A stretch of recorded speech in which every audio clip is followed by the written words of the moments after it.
Ladies and gentlemen, I'd like to call tonight's meeting of the Howell Township Planning Board to order. Eileen, would you read the opening statement, please? Sure. Planning Board meeting Thursday, May 9th, 2019. I hereby declare this meeting of the Howell Township Planning Board to be open. Adequate notice having been given pursuant to the New Jersey Open Public Meeting Act in the following manner. First, on January 4th, 2019, a copy of said notice was mailed to the Star-Ledger and the Tri-Town News. Second, on January 4th, 2019, a copy of said notice was hand-delivered to the clerk of the Township of Howell. Third, on January 4th, 2019, said notice was posted in the office of the Planning Board and on the bulletin board in the Howell Township Municipal Building, 4567 Route 9, Howell Township, New Jersey. In accordance with the Fire Prevention Code and your safety, please be advised that this facility was designed with 2 emergency exits, which are on your right at the front and rear of the meeting room. Furthermore, smoking is not permitted in the municipal building. Please take note that this meeting is being videotaped for possible future broadcast on Howell Township TV 77. Thank you. Call the roll, please. Mr. Boyle has been excused. Mr. Dorado? Here. Mr. Husser? Here. Chief Kudrick? Here. Mr. Nicastro? Here. Mr. Schneider? Here. Mr. Tannenhouse? Here. Mr. Seaman? Here. Mr. Everett's been excused. Deputy Mayor O'Donnell? Here. And Chairman Nash. Present. You have a quorum. Thank you. You're welcome. I'd like to ask everyone to please rise for the Pledge of Allegiance and then to stand for a moment of silence for our first responders and our troops, both here at home and worldwide. Chief? Pledge allegiance to the flag of the United States of America and to the republic for which it stands, one nation, under God, indivisible, with liberty and justice for all.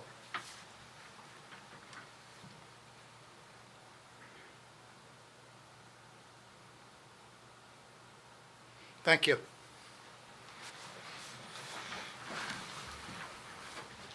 All right, we just have to do some procedural paperwork before we get into our meeting.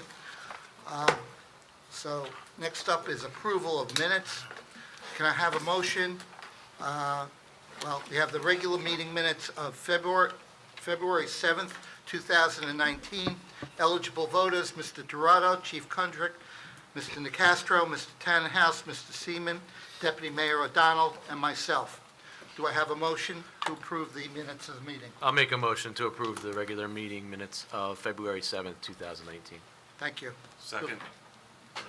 Mr. Dorado, seconded. Kudrick. Chief Kudrick. Thank you. Remember your name? There's a couple of ways to pronounce it. Mr. Dorado? Yes. Chief Kudrick? Yes. Mr. Nicastro? Yes. Mr. Tannenhouse? Yes. Mr. Seaman? Yes. Deputy Mayor O'Donnell? Yes. Chairman Nash. Yes, Motion carries. Thank you. thank you.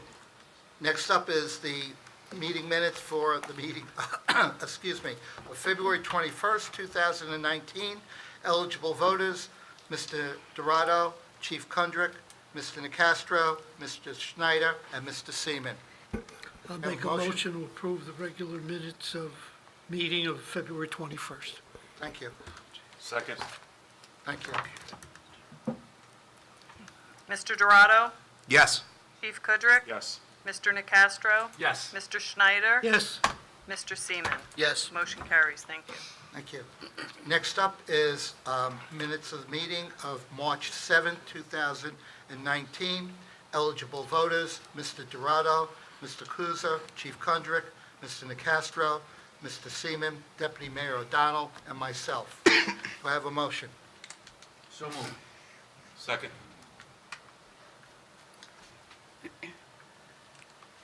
Mr. Dorado? Yes. Mr. Husser? Yes. Chief Kudrick? Yes. Mr. Nicastro? Mr. Seaman? Yes. Deputy Mayor O'Donnell? Yes. And Chairman Nash. Yes. Motion carries. Thank Thank you. you. All right, next one is the meeting of March 21st, 2019. Eligible voters, Mr. Dorado, Mr. Kuza, Mr. Seaman, Deputy Mayor O'Donnell, and myself. Have a motion, please? Motion to approve? Thank you. Second. Mr. Seaman, thank you. Mr. Dorado, Yes. Mr. Husser, Yes. Mr. Seaman, Yes. and Deputy Mayor O'Donnell, Yes. and Chairman Nash. Yes. Motion carries. Thank you. Okay, next we have correspondence. I don't have any correspondence, but I believe Mr. Junko for Boulder Ridge and Howell has noticed for his extension of time hearing for Boulder Ridge, and he spoke to Mr. Cuchero today and would like that to be carried to next week's meeting with no further notice.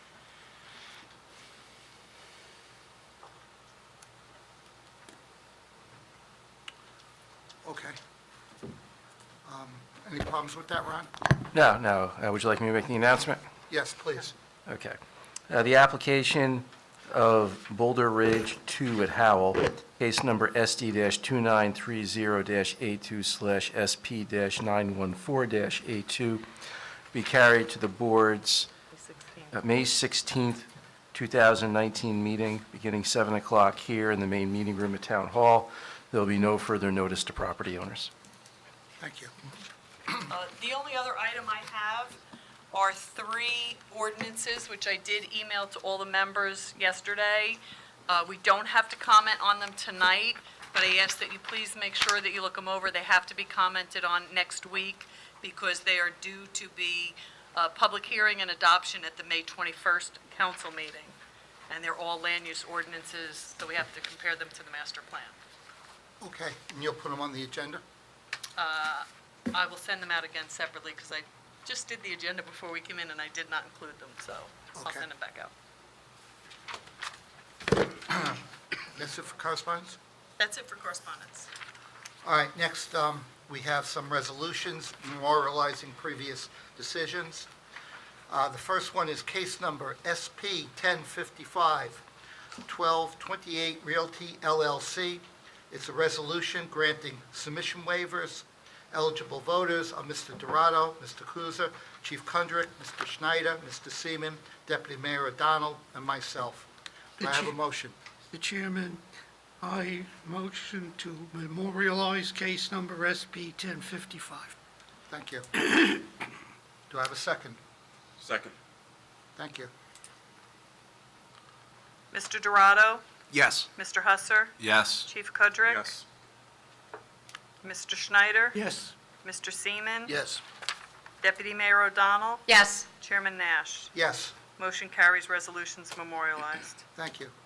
Next one is case number SD 2980, M&M and G&C Ercolano. It's a resolution granting minor subdivision with ancillary variance approval. Eligible voters, Mr. Dorado, Mr. Kuza, Chief Kundrick, Mr. Castro, Mr. Seaman, Deputy Mayor O'Donnell, and myself. Do I have a motion? I'll make a motion to approve case number SD 2980 for M&M and GNC Ercolino. Second. Mr. Dorado, Yes. Mr. Husser, Yes. Chief Kudrick, Yes. Mr. Nacastro, Yes. Mr. Seaman, Yes. Deputy Mayor O'Donnell, Yes. Chairman Nash, excuse me. That's not a hard name. Yes. Resolutions memorialized, thank you. Thank you. Next one is case number SD 2985, Rosemary Bird. Resolution granting minor subdivision with ancillary variance approval. Eligible voters, Mr. Dorado, Chief Kundrick, Mr. Nacastro, Mr. Schneider, and Mr. Seaman. Gentlemen, do I have a motion? Motion to memorialize case number SD 2985, Rosemary Bird. Thank you. Second? I'll second. Thank you. Who was that second? Mr. Dorado. Oh, thank you. Mr. Dorado, Yes. Chief Kudrick, Yes. Mr. Nacastro, Yes. Mr. Schneider, Yes. Mr. Seaman. Yes. Motion carries, resolutions memorialized. Okay. Next one is case number SD 2984, Lanes Pond Developers LLC. It's a resolution granting, excuse me, minor subdivision. Eligible voters, Mr. Dorado, Mr. Kuzer, Chief Kundrick, Mr. Nacastro, Mr. Schneider, Mr. Seaman, the Deputy Mayor O'Donnell, and Mr. Tannenhouse. Do I have a motion? I'll make a motion to memorialize SD 2984 for Lanes Pond Developers LLC. Second. Mr. Dorado, Yes. Mr. Husser, Yes. Chief Kudrick, Yes. Mr. Nacastro, Yes. Mr. Schneider, Yes. Mr. Tannenhouse. Yes. Mr. Seaman, Yes. and Deputy Mayor O'Donnell. Yes. Motion carries, resolutions memorialized. Mr. Chair, the next one is going to be carried to next week for SL Homes. Yes. And so will 1051? Correct. Okay, thank you. Next one is case number SP 830-A3, Northeast Remsco Construction. It's a resolution granting preliminary and final major site plan. Eligible voters, Mr. Dorado, Mr. Kuzer, Chief Kundrick, Mr. Schneider, Mr. Seaman, Deputy Mayor O'Donnell, and myself. Do I have a motion? Motion to memorialize case number SP 830. Dash A3. Dash A3. Yes, I'll second. thank you. Mr. Dorado, Yes. Mr. Husser, Yes. Chief Kudrick, Yes. Mr. Schneider, Yes. Mr. Seaman, Yes. Deputy Mayor O'Donnell, Yes. and Chairman Nash. Yes. Motion carries, resolutions memorialized. Thank you.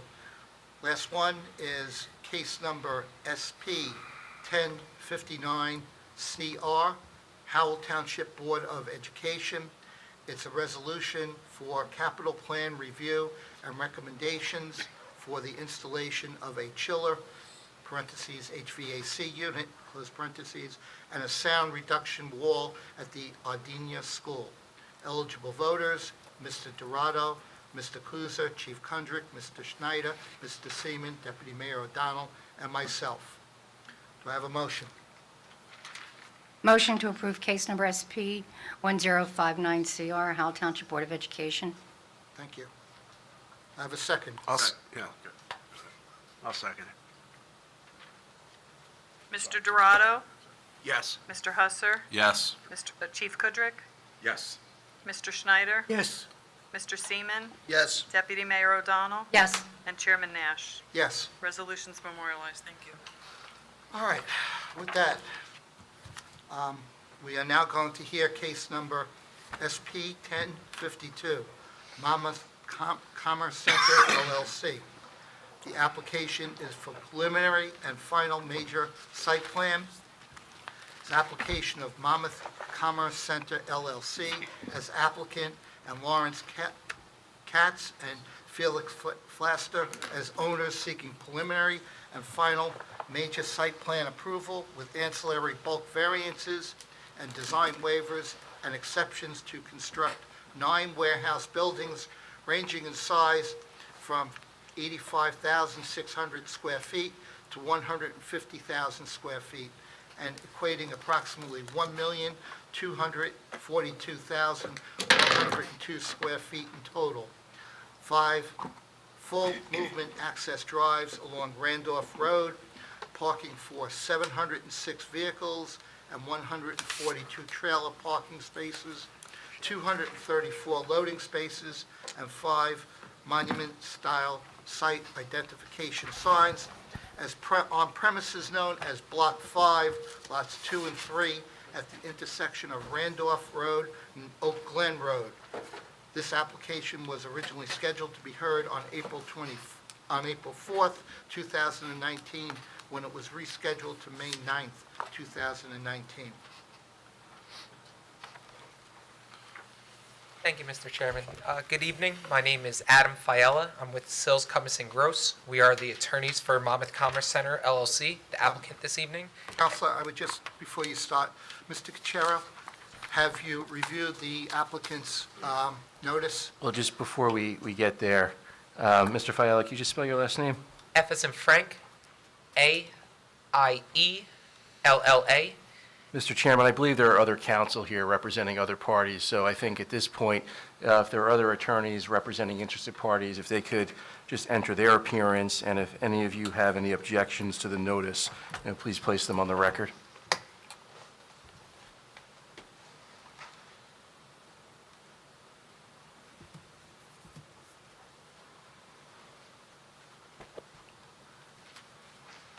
Good evening, Board. Craig Bossong, B as in boy, Ossong, from the law firm Florio Perucci, Steinhardt, and Capelli, representing a group of interested homeowners. So just, can you name the interested homeowners? Just so that we can see if there are any objections to standing?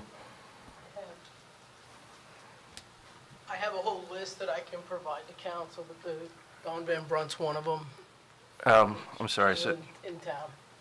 Don Van Brunt, can you spell that, the last name, Vanbrunt. and her address?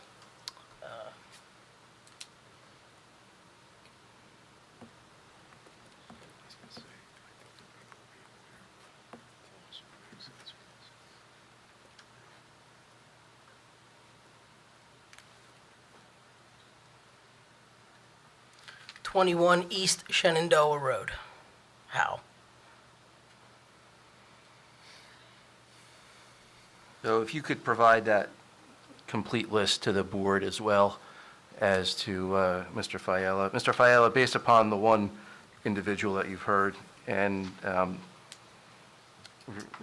counsel, this is a Howell address, I'm assuming? Yes, it is. Okay. Do you have any objection to standing, Mr. Fiala? For the one person, no. We just need to see the list, but yes. Do you have that list with you so that Mr. Fiala could take a quick look? I have to collate it with, I just received all the names and addresses tonight. I want to go over it to make sure that everybody has standing. Will you speak in the mic, please?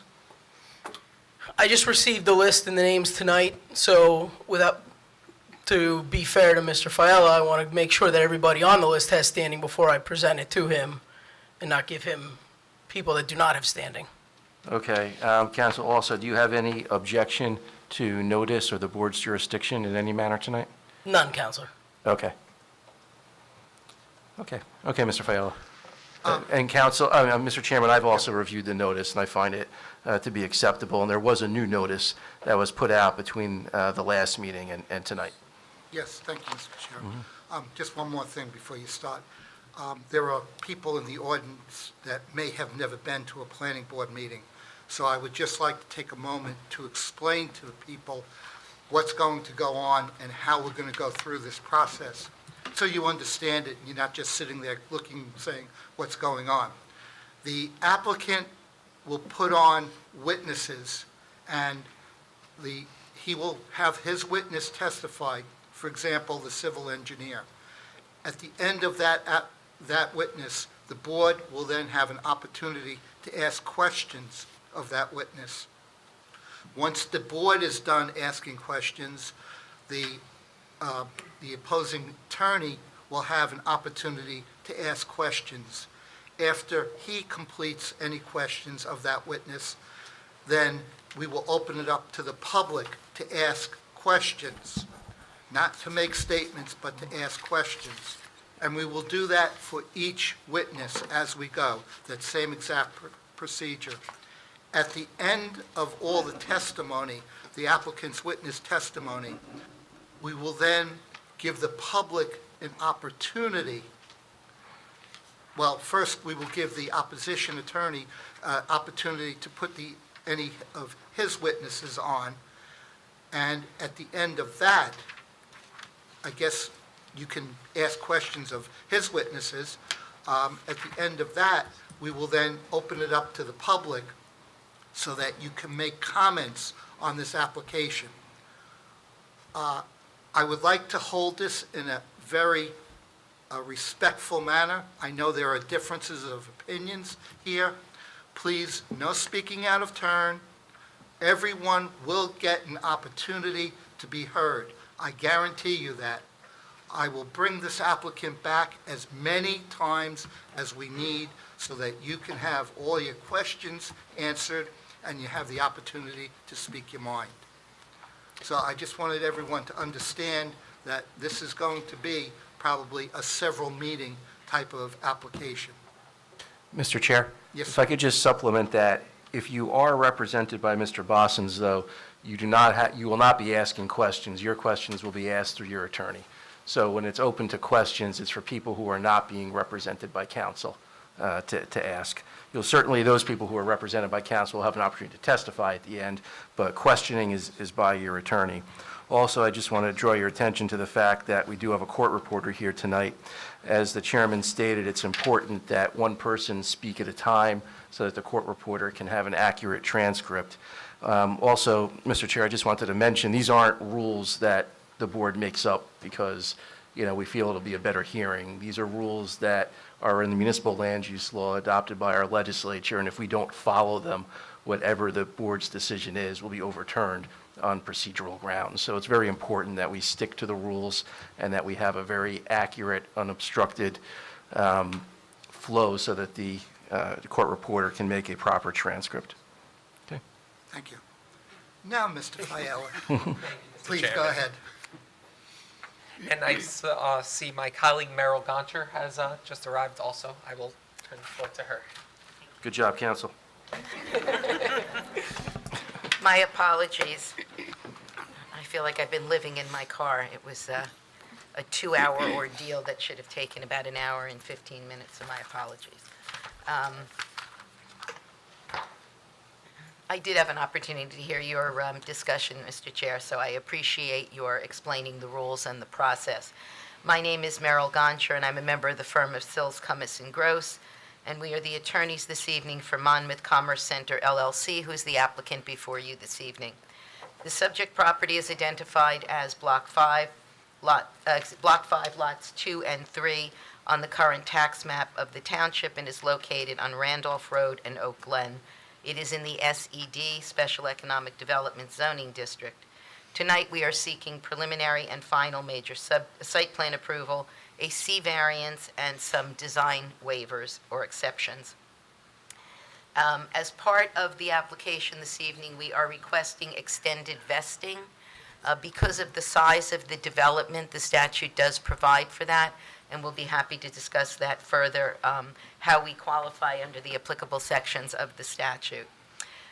We were before this board previously for the completeness determination when we had some waivers, and the board graciously granted those waivers. We also appeared on February 13 before your Environmental Commission. And also, there was a site visit with some of the members of the commission at their request out on the site. As you know, we had originally been scheduled back in April. This matter was adjourned to, given a new date this evening. By way of background and I'll summarize because obviously our witnesses will discuss the specifics of the application with more specificity. But we are proposing tonight 9 warehouse buildings. Initially, there was one building that was proposed for office that has been revised. The plans that had been submitted to you in advance within the statutory time now comprise 9 warehouse buildings for a total of 1,242,102 square feet.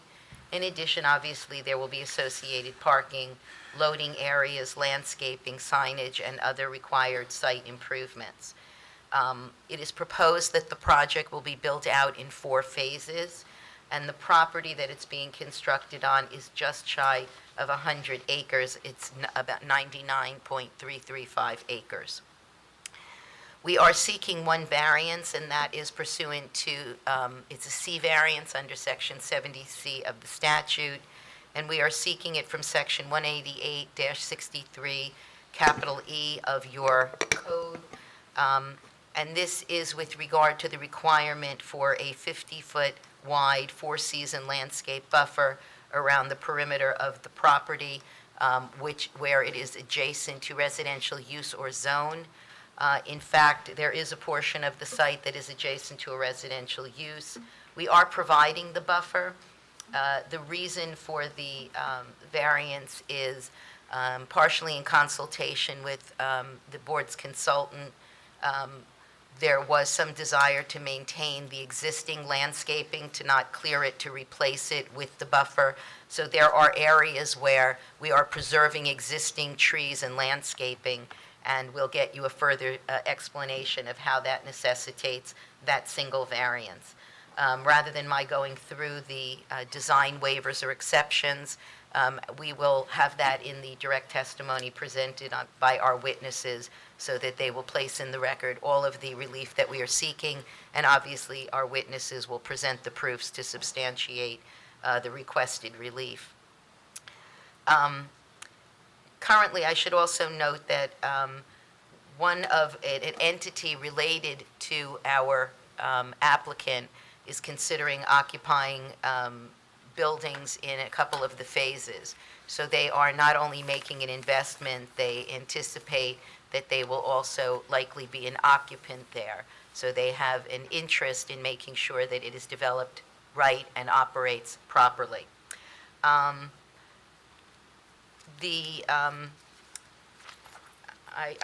going to skip forward. We have 4 witnesses that we'd like to present this evening. Steve Catani of Dynamic Engineering, who is our civil engineer. Rick Pratt of Pratt Design Studio, our architect. We also have our traffic engineer and our planner. I don't know if we're overly optimistic and hoping to get through those witnesses, given the chair's comments, but suffice it to say, we'll do our best. Notice was mailed to the parties required under the statute by certified mail that was sent out on April 25. We did publish notice in 2 newspapers that appeared on the 25th of April. We have submitted an affidavit of proof of service and proof of publication, and we would ask, just as a matter of record, that the board acknowledge receipt of the proof of service and acknowledge that same has been done properly for the board to accept jurisdiction on our application. I don't know what your process is. Well, I reviewed the content of the notice, and it was acceptable. I think, Eileen, you reviewed the Yes, actual affidavit. They were in order.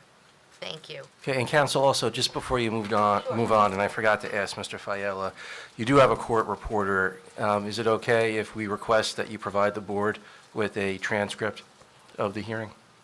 We will get authorization from our client to do so. Okay. I don't see a problem. My only concern is sometimes when it's between hearings that it becomes tricky to try to get things, but if generally wanting it, I will get that authorization from the client. My other question, though, just as a matter of your process, can you just tell me what you need me to mark? I mean, obviously, our exhibits, are We all the have- things we have filed already exhibits or just part of the file? I think Mr. Fiella has a list of exhibits that have been previously marked. Okay, so we'll be starting then, just for the record, that our next exhibit would be A15? Yes. I'm correct then? Okay. And any item that we are submitting, if we have not, anything we're referring to, if it hasn't been changed from what's in your record, we needn't mark it as an exhibit? It's probably already, if you've already submitted it, it's already been marked. So if we pull out a sheet, we don't have to do anything other than cite to your That's correct. You numbers? just say Okay. it's sheet whatever of A1, or Terrific. A2. All right, I mean, every board is different, so we just want to move it as smoothly as possible. Unless the board has any questions for us, we'd like to get started with presenting our first witness, who will be our civil engineer. He'll also orient the board to the relevant information as to location and characteristics. We good? Yes. Okay, do you swear or affirm the testimony you're about to give this board is the truth, the whole truth, and nothing but the truth? I do. Please state and spell your name for the record. Stephen Catani, Cattani. Is that Stephen with a V or a A V. PH? V. V, okay.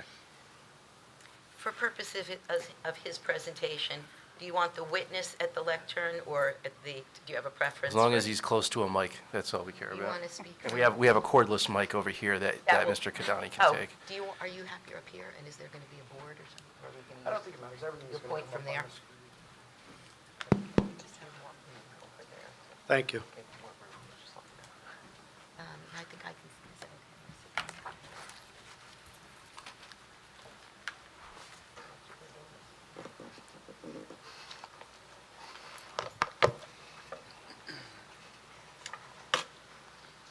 All right. Steve, can you put into the record your qualifications with whom you're associated, your educational experience, licenses that you hold? Yes. I'm a licensed professional engineer in the state of New Jersey. Have been so for over 25 years now. I'm a graduate of Northeastern University in Boston, Massachusetts, in civil engineering. I've testified in front of this board before, as well as over 100 similar boards in the state of New Jersey for similar industrial, commercial, and residential type applications. All right. Counselor, Mr. Catani, your license is current with the New Jersey Board, Yes, it is. and have you had any complaints, or are there any pending complaints in front of the board right now? Not to my face, no. Okay, thank you. We will accept, Mr. Chair, Yes. just before we accept, Mr. Bossens, do you have any questions or objections to Mr. Catani's qualifications? No, sir. Okay. Just in case we didn't pick that up, Mr. Bossens has no objection to the board accepting the qualifications. Go ahead, Mr. Chair. Thank you. All right, we'll accept Mr. Catani as a expert in civil engineering. Thank you. Thank you for accepting him as an expert. Do you want to identify anything before you start? Anything You don't before- have any boards? Well, we're going to bring everything up on the screen. If we could bring the color aerial up, I'll orient everyone to the location of the Mark property. That hasn't been submitted so far. It's an aerial representation of our, But it hasn't it's been in the site plan, so I don't know. Have you rendered it or done anything else to it? It's just a color. But it's not shown. Let's see what it looks like. So this is sheet, excuse me, this is sheet 2 of our drawing set. It's essentially an aerial representation of the property and the surrounding area. To orient everyone, essentially in the center of the picture, you see the letters PIQ, which is the property in question. That's color version might be easier to see. All right, was the color version in the plan, or is this different than what was submitted? It's just the submitted plan was black and white. This is a color. We have to mark this. Yeah, so Okay. So this would be This would be, 8/15. 8/15. Is there a date on there? It would be the same date, revised February 1st, 2019. Oh, I'm sorry, what sheet is this again? Sheet 2, this is sheet, well, sheet 2 in the drawing set, it's sheet 1 of 1 is the color rendering. So when you say drawing set, is this part of the 91 sheets of the preliminary and final site plan? Correct. 3. This is a color version of sheet A3. No, you said it was 2, but it's under Exhibit A3. Exhibit A3 Right, is the, okay. the 91 sheets, and But- this is sheet. Okay, it's A15 is a color rendering of sheet 2 of Exhibit A3. Correct. Okay. Okay. So to orient everyone, we have north is at the top of the page here with Randolph Road running from left to right, essentially a third of the way down the page. You see a white squiggly line in the lower area. That represents the Metedeconk River and the municipal boundary between Howell and Lakewood. Also represents the southern boundary of the proposed property. To the right, running from the bottom to the top, is Brook Allenwood Road with Oak Glen at the northeastern corner, and then Oak Glen continuing to the north from the property. So essentially, the surrounding areas, we have the electrical power station to the west of the property, directly adjacent, which you can see by the gray brown area. Also, I believe, of recent subject in the township is a recycling facility or some type of materials operation directly on Randolph at the corner of Randolph and 547 to the north of the electrical station. I believe it's Arnold Steel just to the north of us at the northwest corner of our property, and some additional industrial commercial operations to the west of that. To the south of the property in Lakewood, there are some residential properties on the southern portion. To the south, again, to the east of the property, we have a mixture of residential and commercial uses along Brook and Allenwood roads to the east. So that's the general orientation. As you can clearly see, the property is currently wooded.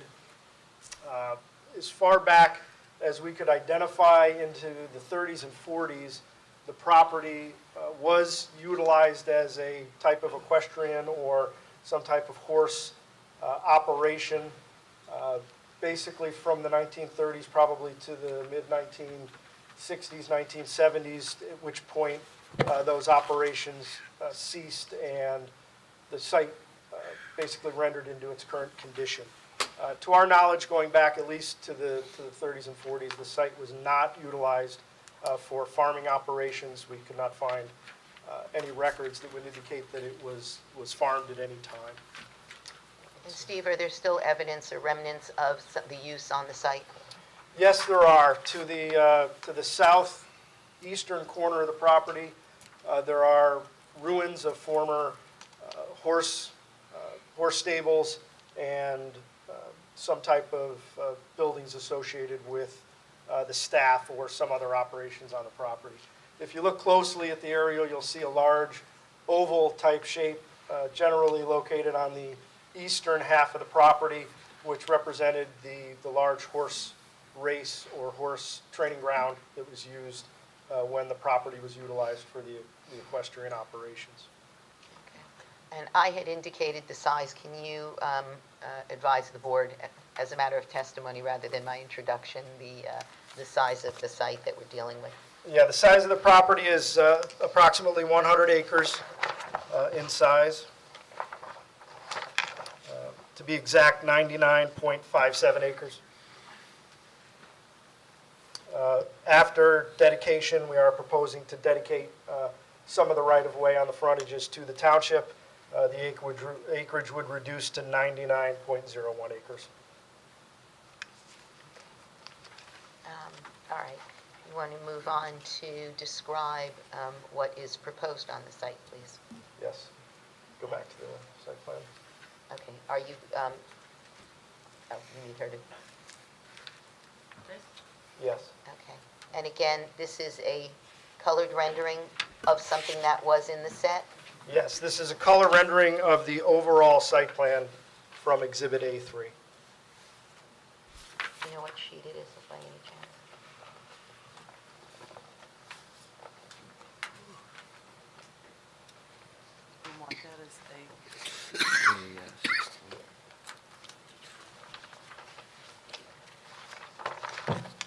Color rendering.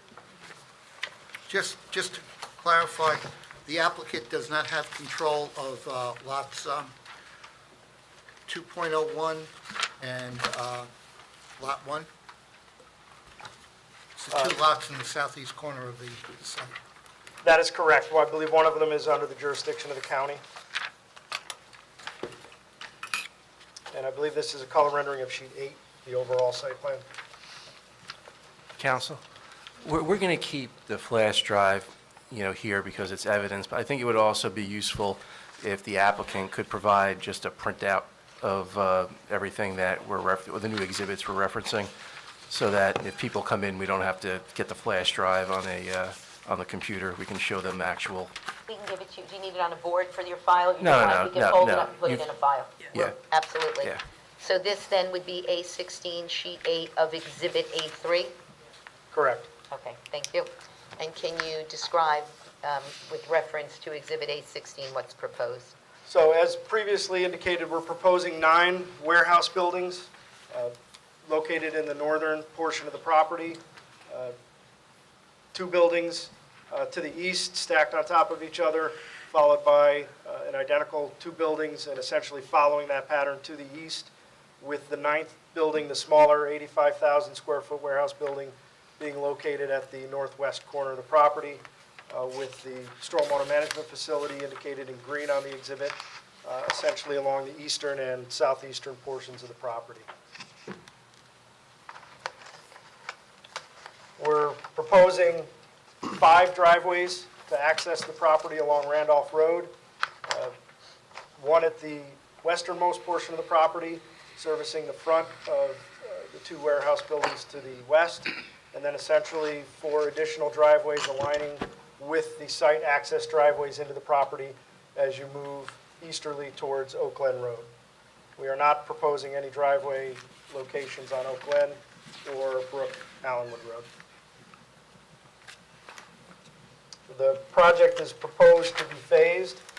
The initial phase, or phase one of the project, would consist of buildings D, E, and I, the three easternmost buildings, and the stormwater management basin located to the east and in the southeastern portion of the property. As well as, in phase one, the improvements to Randolph Road. The applicant is proposing to improve the full frontage of their property along Randolph Road, which includes widening, right-of-way dedication, new curbing, new stormwater management structures, as well as improvements to the full frontage of Oak Glen Road to the northeast. The applicant is proposing to provide a third full lane on Oak Glen, which would provide for a north-south through lane from Randolph south to Brook Allenwood, and a full travel lane north from Brook Allenwood northerly on Oak Glen, with full left turn lanes onto Randolph Road and a full left turn lane onto Brook Allenwood. Also, as part of this, if you could go back to the overall aerial. As part of the improvements for this project, the applicant will bring water and sewer to the site so that the site is serviced by a gravity sewer main. There is currently sewer service available along Oak Glen Road, just to the northwest or northeast of the property. There's an existing Ocean County trunk line located in this area that this property will be able to be serviced by gravity sewer to that location. Additionally, we will bring water to the site. There's an existing water main in County Route 547 to the west of the property, and there is an existing water main to the southeast of the property, just into Lakewood. The applicant will be bringing water from Route 547 down Randolph Road, across the frontage, down Oak Glen, and then down Brook Allenwood to the east, tying into the Lakewood water main, thus providing a water loop through the township in this location. And you have service commitment letters from the utilities? We have started our application with the water company. They have initially indicated acceptance of our proposed layout, and we were working with them on a master services agreement for their approval.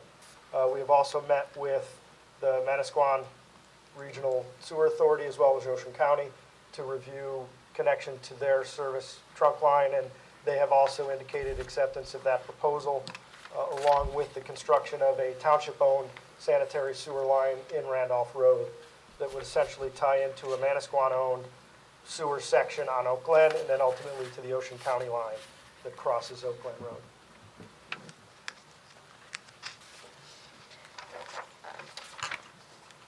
Other utilities that might, while we're talking about utilities, other utilities that we would require for the site? Yes, there is electric available on the property frontages as well as gas, so we would look to those local utility companies for connection to their existing services along the property boundaries. The proposed buildings, go back to the, please, thank you. So the proposed warehouses are what we would consider traditional warehouses here. You would look, maybe there might be a furniture supplier who would be bringing his furniture up from North Carolina, would bring it here, warehouse it, and then distribute it from this location. You might have plumbing supplies, maybe looking for additional space. They would bring plumbing supplies here and essentially warehouse and bring their materials out. We're not proposing any kind of manufacturing.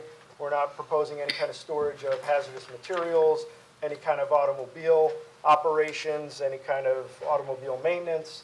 It is strictly going to be your typical, what they refer to as high cube type warehousing, where you've got storage units located within the buildings. The materials are brought in. They're either mechanically or manually stored on the racks, for which time they would then be taken out via trucks and distributed to the locations that they would go to. There are no proposed outdoor operations, as we've provided outdoor tractor-trailer parking stalls for additional trailers that might be needed as part of the operations for the warehousing. There will be no vehicle parking, no camper parking, no boat parking, There is no proposed outside parking other than tractor trailers and vehicles during the daily operations of the facilities. There'll be no proposed maintenance out within the site. If tractor trailers need maintenance, they'll be towed to the appropriate facility and taken care of at those locations. There is no anticipation, and it will be prohibited to do any type of vehicle maintenance, truck maintenance, or any type of work like that on the property. Steve, can you identify, just on the colored renderings, the orange are the buildings? Can you identify what the other improvements that are shown on the site in the different colors are, just in terms of the layout? Yes, so on the rendering, again, the orange color is the physical building. Adjacent to the buildings, you'll see a whitish type color. That represents the concrete pads associated with the loading stalls directly adjacent to the buildings, as well as the trailer parking stalls within the parking lots. You'll see linear gray colors that separate the white areas. Those are the proposed drive aisles that the trucks and motor vehicles will be traveling on to access either the loading spaces or the parking spaces. There is a darker gray that you see represents the heavy-duty pavement, which will be most of the heavy truck traffic. And then there is a lighter gray that represents the pavement associated with the smaller vehicular traffic for the office areas within the warehouses. Excuse me, Counselor, before you go too much further, as part of the list of type of warehousing that you were proposing not to have, could you provide testimony as to where you are in allowing or not allowing refrigerated type of warehousing as part of that list? We have not frankly discussed it. We certainly don't have any, other than the potential for the entity related to the applicant. Okay. We do not have tenants lined up for this yet, but we will certainly make that Big inquiry. clarification, thank you. Counsel, what entity are you talking about? I'm sorry, Ovid. What entity are you talking about that the applicant has that may be using of these warehouses? A related entity called Kennedy International, Which is? which is in a warehouse. They have about 500,000 square feet of warehouse through the state. They have a 300,000 square foot facility in Old Bridge, actually. A warehousing of what? Dry goods, housewares, clothing. I can probably get you a more complete list. Those are among the items. Thank you. What's your design truck? The design truck is the largest articulated tractor trailer that will fit on New Jersey highways. The nomenclature varies, but it's WB62. It's essentially a 55-foot box with a tractor attached to that. And we have run our routes and show that there is no issue. There are some radii that need to be adjusted, but there are no circulation issues on the property. So it's becoming more prevalent on the roads to go with the tandems now, all right? How's a tandem accommodated on this site? Can it be accommodated? The tandem can be accommodated on this site. It requires a smaller radii for its turning, and with the additional trailer parking stalls that we do have on this facility, the ability to detach and utilize the tandems would certainly be contemplated in this facility. Wanted to ask about the, I believe you said it was Kennedy International that committed to you? I didn't say, I said they are a related entity and are considering taking space in at least one or two of the buildings. So would they sublease and then lease it out from there, or are they actually going to be part owner? My understanding, not part owner, but if they were to use it, they would be the user at the site.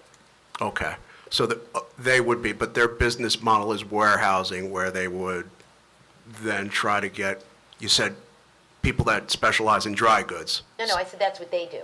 Well, that's what they do? They do, yes. Okay, They have warehousing, and those are among the product that they have in their current facility. so they have various products Yes, that, they do. okay. I can get a more complete list, but among the items that they would have would be, as I indicated, houseware, trying to see if I have other information, clothing, possibly maybe adding party supply, but all dry good items of a similar type. And that would be specifically common carrier that they would do? Truckloads, less than truckloads? Do you have I it? can get I don't have the information on the full operation, but we can certainly get that if that's relevant. They're the only tenant that we have a likelihood of having there so far. Counsel? Okay. I'm sorry, no, go ahead. Oh, you don't have a list of when this was, when the plans were put together, a business plan of who this would be marketed to, what types of industries, manufacturing, components, retailers, something along those lines? I don't know that they targeted for any of them specifically. No. Oh, okay. I would be curious in that because that would be related to the freight of product cycle of how many trucks would be coming in and out. The types of businesses, obviously, it could be a common carrier, maybe it's a flatbed that comes in, it would have an impact on the community, so I'd be curious about that. So, Mr. Dorado, I'm hearing that you would like to have a witness from the companies. Yes, I think it would be relevant. Well, it's not the applicant, it's a related entity that we're just describing one possible tenant. So safe to say that you have no applicant, no, We have not committed any tenants to the space yet, no. so as part of this application, there's no tenants that are noted that are going to occupy We have this? no signed leases on any of this, at the Gotcha. site, we do not. I would have a follow-up question. I mean, then, if there wasn't anything in a business plan, if there wasn't any type of marketing, I mean, how was the project financed? Well, that's not relevant for what we do here, the financing of the. Well, I'm not, well, so much as like determining what type of businesses would be coming in there, because that would have a direct impact on the traffic, absolutely. Well, but we're not, I'm telling you, that when you ask about financing for a project, a court will not allow that. So maybe if I could ask a different way. Counsel, is there anything that is going to be restricted in terms of warehousing? I mean, there are certain types of products that are not permitted to be there. Well, I think Steve went through a list of... I heard, So let me go through a list, and then maybe if there's something I left out that you wanted to confirm. because I think, I mean, what we can derive from that is once you give the list, anything that's not on the list, is going to be something that's a possibility to be stored in the warehouse. Well, So- warehousing is a permitted use in the zone. Well, I know, It that's- doesn't specify what kinds of things can be warehoused there. Well, So- I'm more in relation towards the freight, because the Well- different products have different product cycles, and it would definitely, because the way that I'm reading into Kennedy, they're a distributor of different type products, so they're going to be holding these products. At some point, the warehouse model has, the business model has, it's not only storage, it's the amount of freight that comes in. So they want to have as many trucks come in, because they charge their customers for the incoming freight, and they also charge them for the outcoming freight. I think maybe we have a traffic expert, and I think Okay. we may be verging on to traffic testimony. I think the term warehousing covers a large gamut of delivery cycles, Right. warehousing uses, and I believe our traffic professional would be able to speak to how the differing delivery cycles are worked into the generic warehouse use. Well, yeah, that's why I was trying to get to, like, Yep. what we were expecting the tenants to kind of be, and then And we can we kind could of make look an to assumption from further there. that discussion when the traffic professional comes Can I just pull it back a little bit? You were going to give us a list? You were talking about the things you excluded. Yeah, so clearly there will be no hazardous waste stored here. There'll be no vehicles stored here, any vehicles for maintenance and repair stored here. There would, no painting operations going on in here. No processing of materials, no manufacturing of materials. I mean, that covers a large array of what we would not be looking to have in these facilities. There'll be no retail sales within the operations, no, Access to the site will be 24/7? yeah, we're not proposing gates, so there would be accessibility 24/7. Counselor, What my concern is that, truckers a lot of times will drive as fast as they can to get to the site, because a lot of times they're guaranteeing dates of delivery. And I'm concerned about overnight truck parking, truck idling, because a lot of the truckers have the cabs that are also their home, their mobile home. I don't want to have a trucker arriving at 3 o'clock in the morning and having the truck run till 7:30, 8 o'clock. I don't believe we would have an issue with providing no idling signs and hours of operation. The hours of operation are anticipated to be the permissible hours within the township, which I believe are 7 to 10. I'd have to confirm, but we're not asking for any relief from the standard hours of operation within the township, and we would certainly work with the board's professionals to provide signage that would preclude vehicles from parking overnight. There would certainly be empty trailers without cabs parked in the trailer stalls, but we would discourage and provide whatever would be required to discourage idling and overnight. Well, there's state regulations on idling also, isn't there, from the DEP? We will, obviously, it's our goal to comply with the anti-idling regulations. Okay. Chief, how would we try to enforce something like that? Is that your department, or is that building department? No, that would be us. That would be us? That's statewide. So, Mr. Chair, just going back to the list, I think I want to help the board to understand the context in which this Kennedy International information was offered. I don't think council was offering it as an example or a limitation of what the site is going to be used for. I think, and you tell me if I'm wrong, council, warehousing is a permitted use, and you are going to allow anyone to come in that wants to use it as a warehouse, and if that means, to the greatest, broadest density spectrum. possible, that's what it's going to be. Absolutely.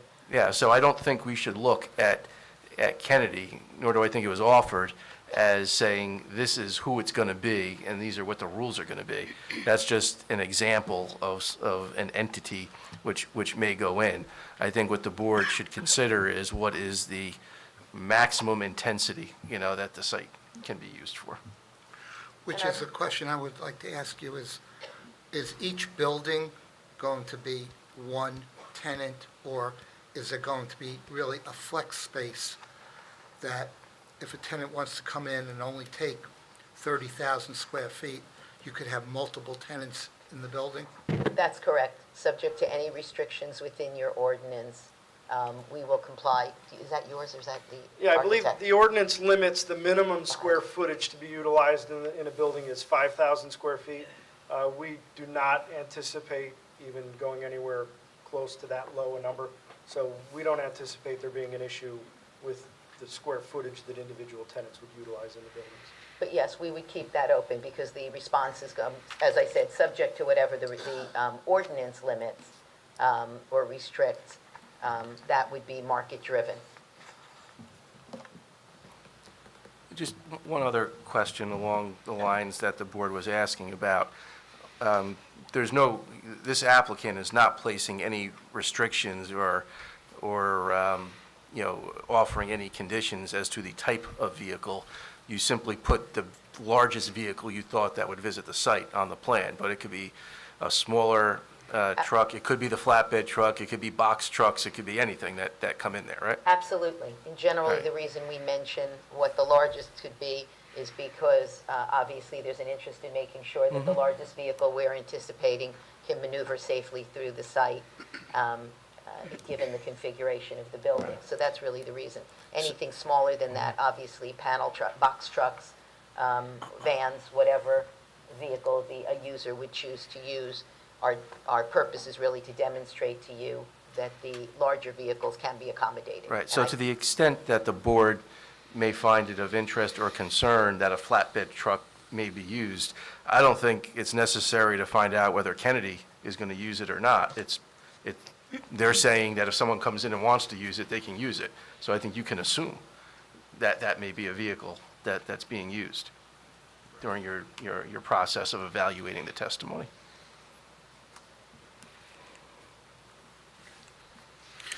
I just want clarification on one thing. You said that the property will have access 24/7, but you're going to comply with the ordinance of our hours of operation. Yes, correct. How are you going to prohibit a truck coming to the site later than the hours of operation? Businesses would not be operating later.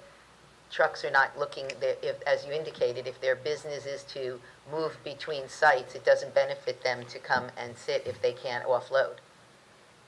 The operation is the operation of the business. Those will comply with your ordinance. But a truck is coming from South Carolina, they pull in at 11 o'clock, and you're not opening up until 7 o'clock in the morning. We can discuss it further, but it seems to me if there's no limitation in your ordinance, it's the same way any other industrial facility operates or any other warehouse in the town. They're not required to be gated, so that would be the circumstance. If they're, I mean, it's not our desire, or the owner's desire to violate any regulations, but if they feel they are, they have the right to enforce whatever the regulation is. I understand, Counselor, but do you know of any other operation of this magnitude in the town of Howell? The magnitude has nothing to do with compliance with the ordinance. You're asking about access to the site. The same question would abide, or the same concern would abide if it was a substantially smaller one, if your concern is whether they have access to the site when the business isn't operating. That's not a function of the size. So, Mr. Chair, I think maybe to flesh that out a little bit more, so at least I understand it when I'm writing the resolution, whichever way it goes. So the site is going to be open 24/7, but subject to the limitations of operation in our ordinance. So what is operation? So what is it that's being restricted during those hours that you're not permitted to operate? The business is, well, I have not looked at your ordinance. If there is no limitation, then we're not subject to one. We are not.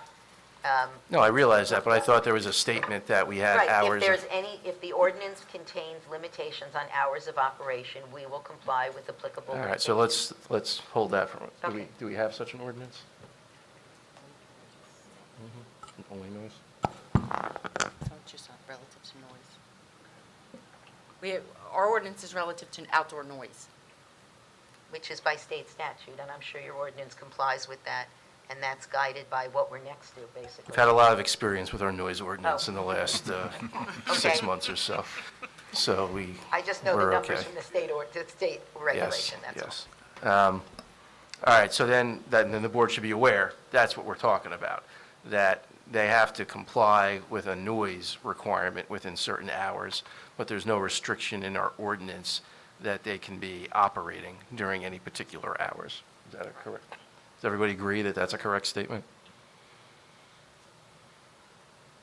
So, Mr. Cuchero, you're saying that if an applicant wanted to operate 24/7 warehousing, 3 shifts, according to the way our ordinance is structured right now, that's permissible? From what I've just been told, I would have to take a look at it myself to make sure, but from what I've been told, the answer is yes. However, during certain hours, you have to comply with certain noise requirements, which may limit the type of operation during those hours.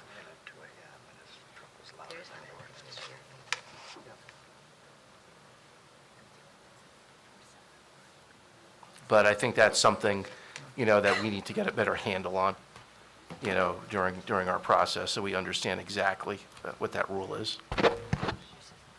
Mr. Co-Chair, can I ask you a question? Sure.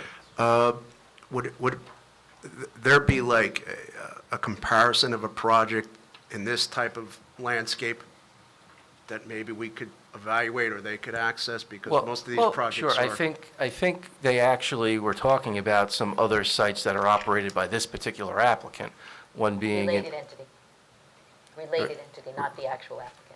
What does that mean, related entity, just so that we're clear? One of the Common owners. principals? They have some common principles. Okay. Would there be an objection to placing on the record some of those sites, so if board members wanted to, take a look?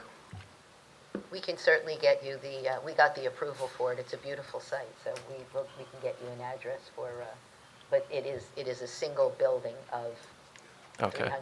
over 300,000. Well, I think, and that's fine, but I think the board was also interested in, sort of a larger complex, whether, I guess, related or not. Are you aware of any that are of a similar nature? You may not be, I don't know. I'm not, we can certainly, Not in Howell, but you have. Well, certainly, we know that. Yeah, you have the Route 8 complex in Jamesburg. The Forsgate Industrial Park has dozens of large commercial warehouses. These are the ones you see on the turnpike. Yeah, Yeah, at that- Exit 8, that's the Forsgate Park would be comparable as far as having a number of large buildings, and you could see how the operations. I mean, there are substantially larger ones too, at Raritan Center. I was just going to ask about Raritan Center, yeah. I mean, but that one's been built out over decades, literally, so it's, Well, no, I think the question was aimed at, whether it was built now over decades, just something of a similar scope that, in terms of how it operates. I think that was the only question. Well, Yeah, actually, it was more of like the geography, because most of these warehouses are access to an interstate such as the Turnpike. This is a little bit unusual because the fact that it's 5 miles from basically an interstate junction, which is 195.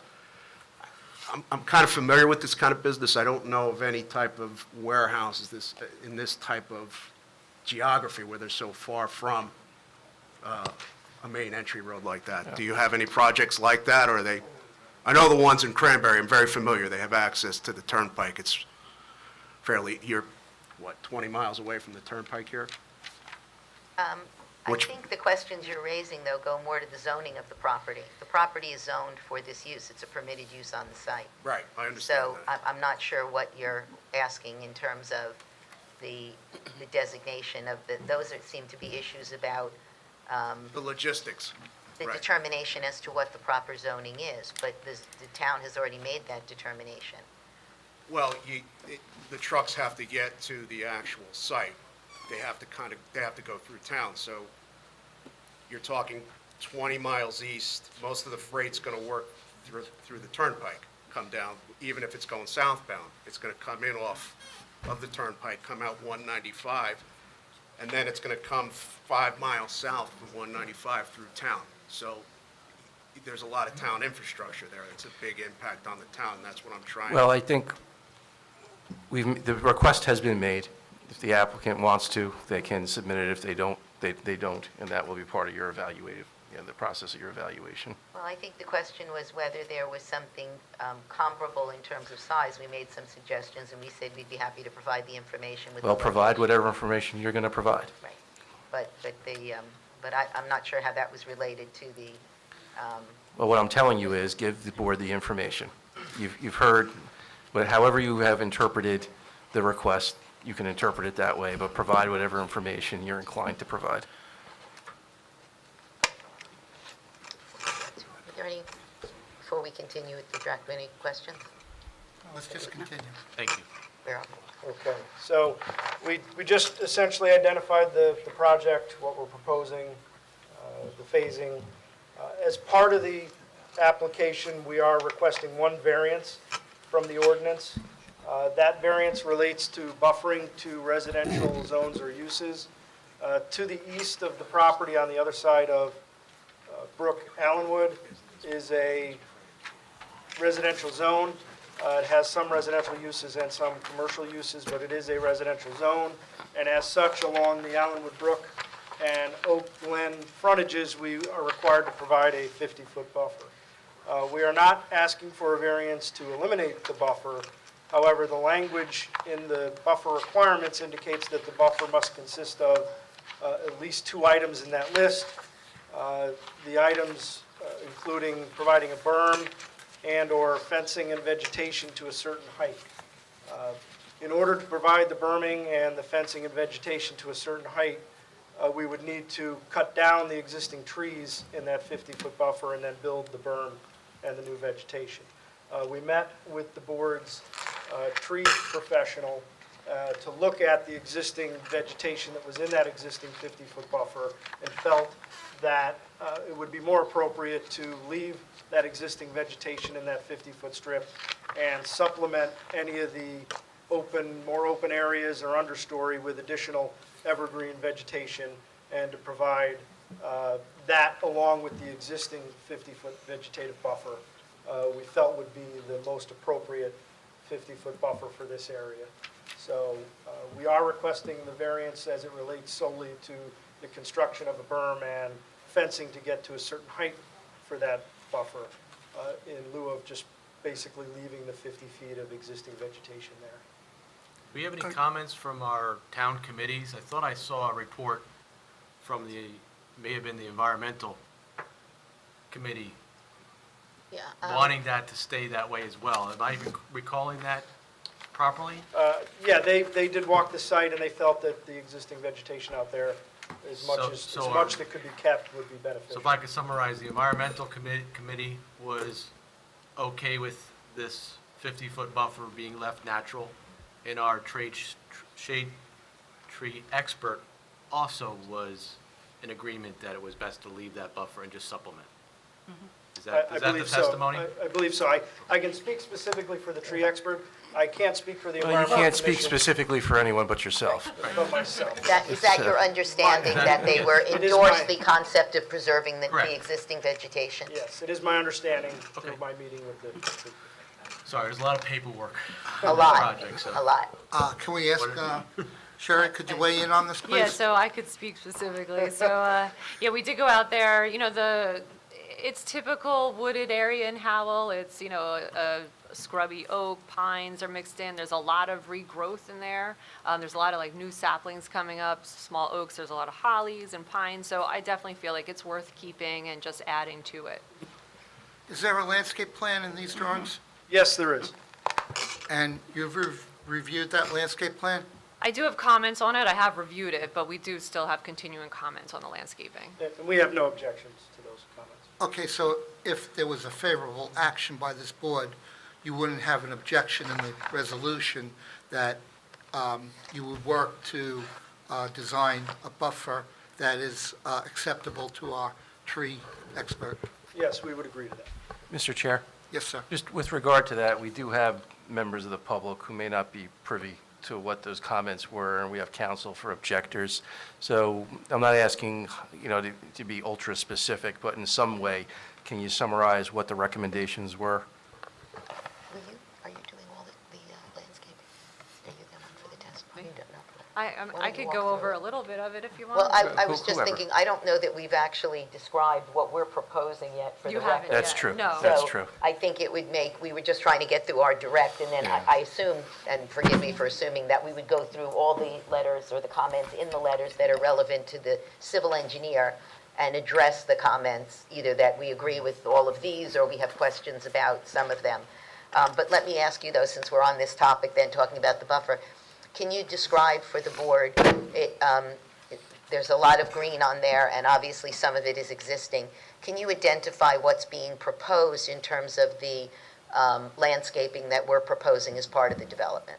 Yes, so in furtherance of the 50-foot buffer that we're maintaining along the northeast corner and the eastern side of the property, we are also proposing to maintain as much of the existing vegetation in the 60-foot front yard setback along Randolph Road.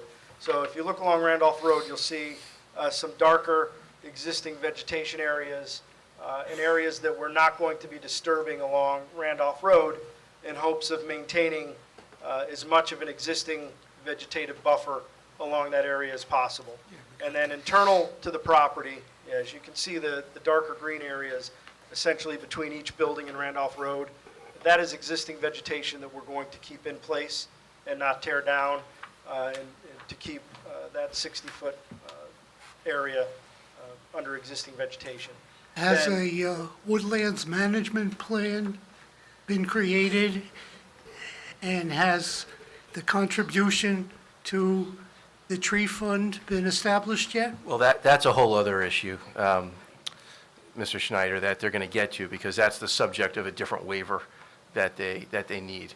So there is a request for it, there is a plan, there's a request for a waiver. They're going to have to put testimony, but I think they'll get to that.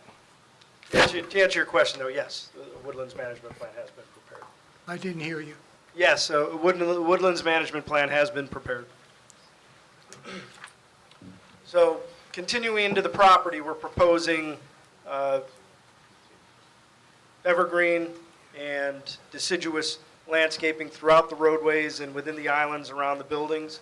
We're providing deciduous shade trees and ornamental trees throughout the roadways. We're providing shrub growth along the parking areas, adjacent to the vehicular parking areas to help shield with glare.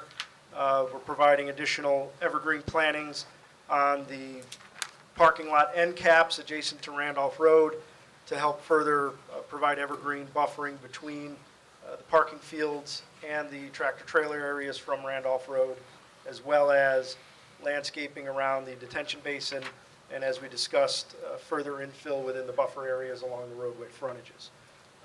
We are looking to maximize our proposed landscaping within the green areas, within the development to the maximum extent we can, and as indicated before, we will work with the board's tree professional to get that filled in as much as possible.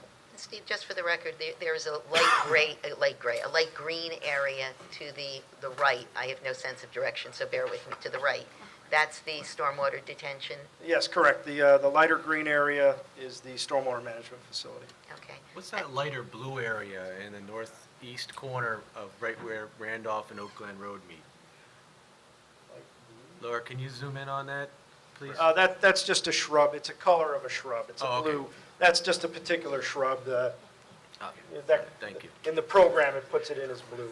And then there's purple on the other side. It's a blue spruce. We'll call it a blue spruce. It looked like another area of water collection. No, it's just additional vegetation. And some of the gaps that you see are related to utilities, and we'll work to plant as much as we can around the utilities. Since we're talking about that corner, if we could stay there, Chief, this is actually a question more for you.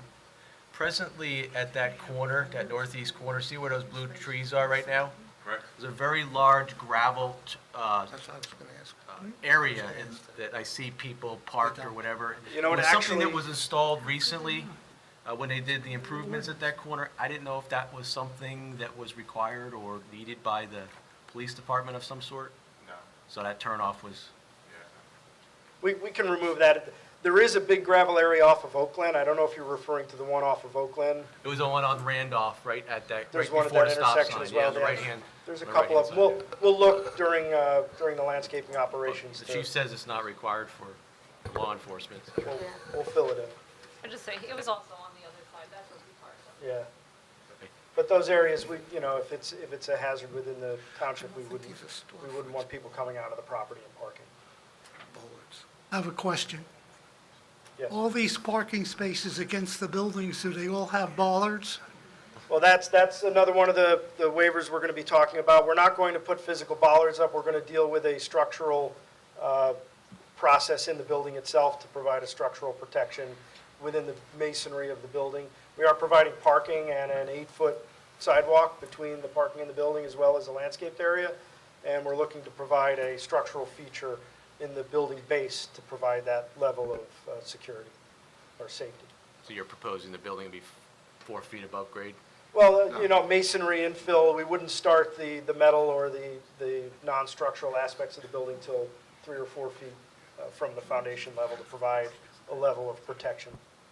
So We will what's have going to our- be the first couple of feet from grade up? Correct. It's going to be a poured concrete wall? Poured concrete or a reinforced block or some type of structural feature that we would certainly review with the building department at the time of building application. We do have an architect this evening who can address some of these questions for the next meeting. We'll need to see exactly what that is. Absolutely. So that's the, I don't know if it would Yep, let's show go. up on that. So that's the only variance we're asking for relating to the buffer. There are several design waivers, which I'll go through. Do you know how much acreage is staying in the natural or planted? What percentage? I'm just asking if they can tell us what the percentage approximately or acreage that's either staying as buffer or otherwise green area with the proposal as we've presented it. It's approximately, including the environmental buffers and everything on site, you're looking at about 25 to 30% of that 100 acres or 99 acres is going to stay green. Is that excluding the detention or including it? Looks like it would be That more. includes the detention. Looks like more. Okay. So the other relief, is that just going to be something that the planner goes over when she testifies? Well, we were going to go through the waiver request. Okay, that's fine. Now, yeah. Okay. I can go The through ones this. that are within his area, we will cover. Okay. The code says 70%, they're 54. So one of the waivers we're asking for relates to the lighting level illumination. The township's minimum standard is 0.3 foot candles, and with a maximum average of 0.5 foot candles. The minimum is 0.3, where we have some areas adjacent to some of the trailer parking stalls and in some of the dead areas of the parking fields that we are at 0.2 foot candles. We believe, based on the utilization of those areas, mostly as drive aisle and trailer parking, the 0.2 foot candle is appropriate. We believe adding additional lighting just to provide that additional illumination in parking or static trailer areas may not be the most efficient use of extra lighting on the property. The maximum average of 0.5 is a very small number. If everybody knows, right underneath the light, it gets a little bit brighter. So Your max to min ratios seem to be really way more than I would have anticipated. Do you want to talk about that, and why those are so high? Well, the max to mins are high because we're looking to utilize fewer light fixtures. We're staying within the height limitations of the ordinance, but we're putting higher luminaire fixtures in to provide the lighting to minimize the number of lights that we're using on the site. So that's where you're getting that higher differential, because it's a higher luminaire on the pole, so you're getting a brighter level directly below the light, and it tends to bleed out quicker.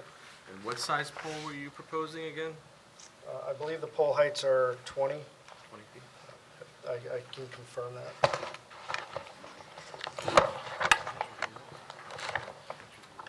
If I may, just for the record, it's section 188-22 that he's speaking, that the light waiver is from, just so we have that in the record.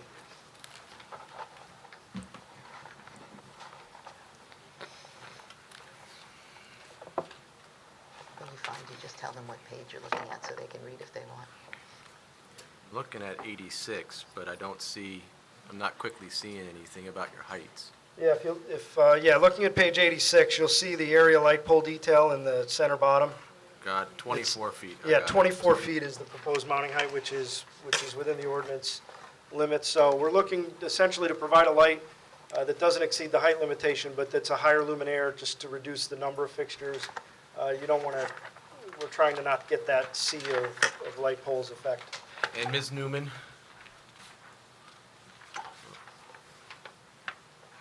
Ms. Newman? Yes. Our ordinance is 24 feet to the top of fixture. Is that within our ordinance Yes. requirements? I believe we have two sections that still conflict each other. But yeah. And it looks like he's proposing a 3-foot concrete pedestal. Do we feel that's adequate protection for the light pole for the type of traffic that will be in the area? I mean, typically, a 3-foot stanchion is pretty adequate. I mean, they can certainly speak to whether or not it's structurally the integrity of that, And but we don't have any ordinance that We would do cover not. that. correct. And the fixtures are dark sky compliant? Yes, they will be. They're LEDs? I believe we're proposing LEDs, yes. What's the Kelvin temperature? I'm not positive. Let me take a look, maybe 7. Looks like 4,000. Steve, I don't think the plans, We don't call out. they're not called out. No, we asked for more specific information on that. All right, we'll provide, If you, the can you specific. pull up 86, I think it's in the, I can barely see it. Yeah, Looks it's like in- maybe 4,000 Kelvin. Yeah, I mean, would you agree that it would be 4,000 Kelvin or less? Yes. My glasses, I too. believe, It's I pretty believe good. the spec, the detail on the drawing is 4,000.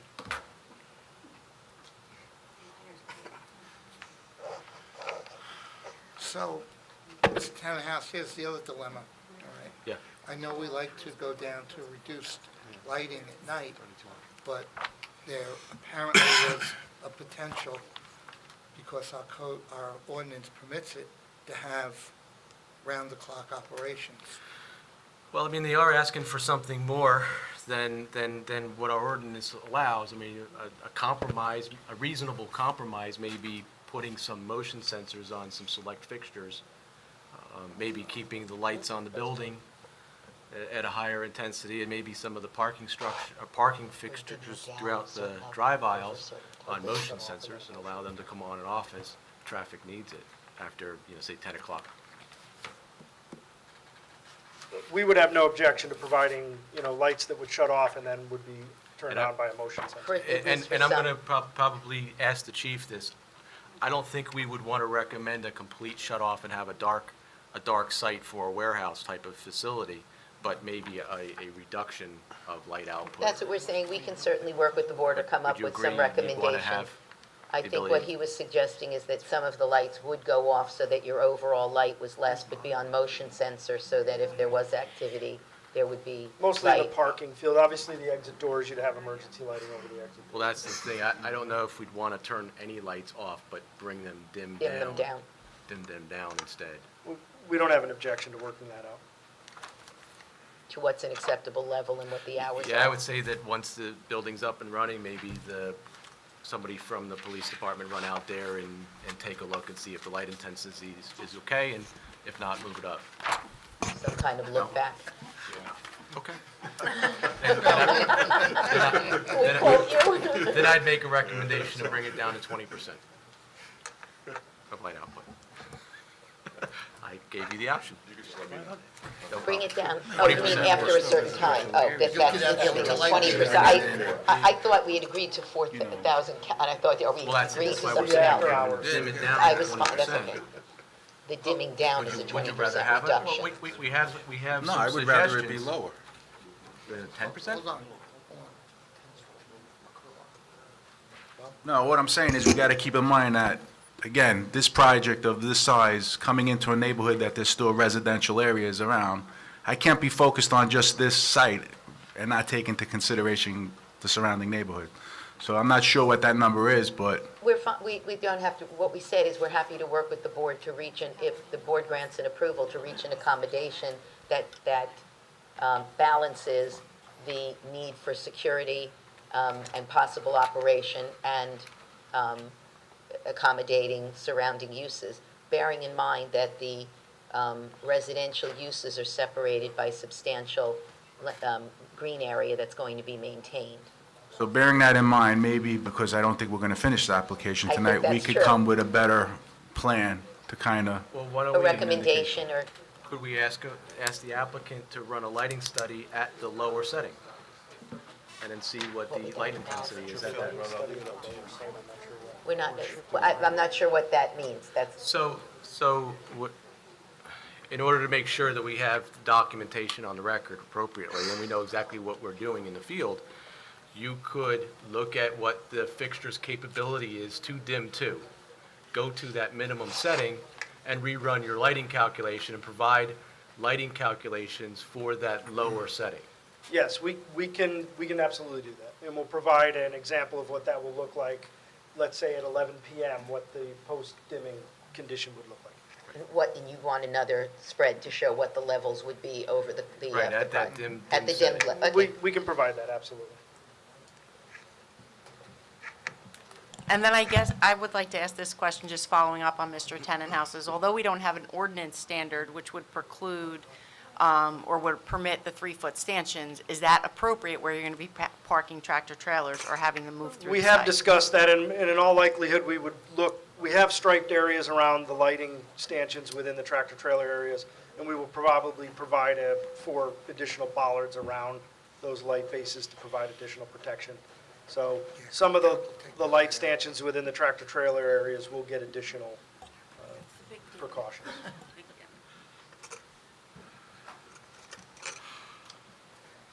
Okay. An additional waiver we're asking for relates to the enclosures for the recycling areas. We are proposing recycling areas in the rear of the buildings within the loading areas. We have several locations at each building. We're proposing to provide chain link fence with privacy slats around those enclosures. We did not provide additional landscaping. The enclosures are located within the striped areas. As you come out of the exit doors on the rears of the buildings, there are striped areas. We're proposing to put the fence and privacy slat enclosures in those areas. We didn't provide additional landscaping as they're located within the loading areas. So we felt that the chain link fence with privacy slats would be more appropriate.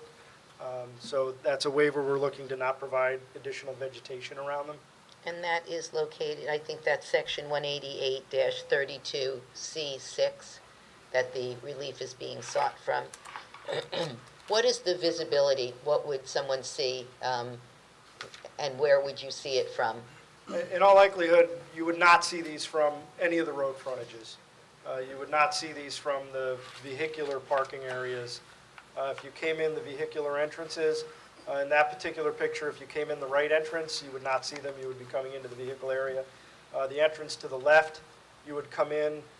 If there are any tractor trailers parked at the loading areas, you would not see them. So essentially, you would have to drive up on top of them before you actually notice them. If there were not any tractor trailers parked, only one of them would be visible from the driveway at any time coming in. And what you'd be seeing was the fence with the slats? Correct. And how large are these enclosures? The enclosures are approximately 10 by 10 enclosure, and we're proposing 2 for each building, or actually 4, for each building. So these would handle the recyclables that are generated by the office aspect of the... By the tenants, whatever the tenants are doing in their, whether it's the office aspect or employees in the warehouse, any recycling generated by them would be brought out the back. But, yes, thank you, Deputy Mayor. How is the packaging going to be handled? I mean, you're going to have pallets Well, that... these enclosures are completely separate from the warehousing and unpackaging operations. We are showing at the ends of each building compactor locations, the black structures located in the last loading stall at the end of each building. Although I'm not sure why that tree is right there. You picked a great spot to zoom in on. Obviously, there's an arrow with the tree in that particular location. But the compactors and the operations within the warehousing, anything that is generating a larger mass and volume of material would be handled by that tenant. It would either be processed and packaged into that compaction unit separately, or they would have a separate hauler would come and get their large bulk recycling items from their use. So if it's a pallet, there would probably be a flatbed associated with their operation that might be in one of the loading areas that all their pallets would be placed on that particular flatbed, and the pallets would be taken out separately.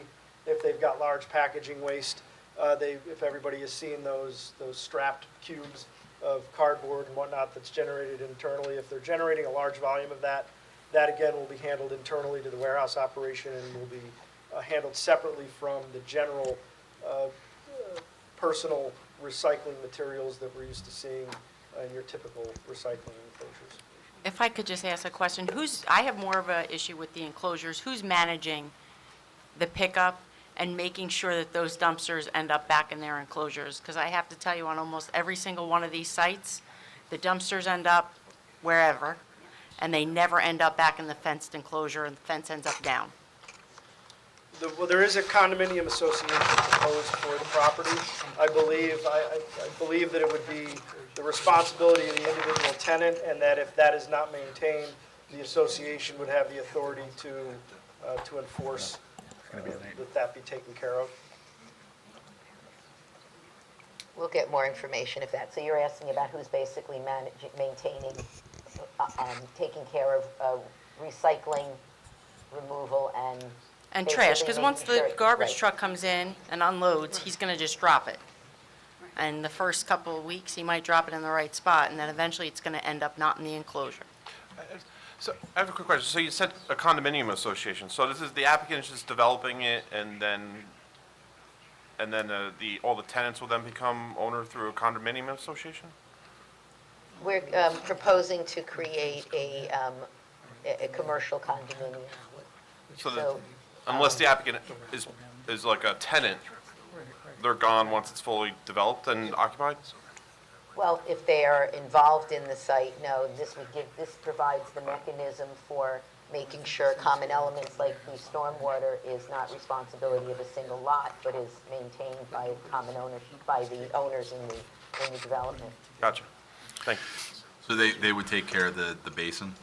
I'm over here. Got that? All right. I was lost. Um, Yes.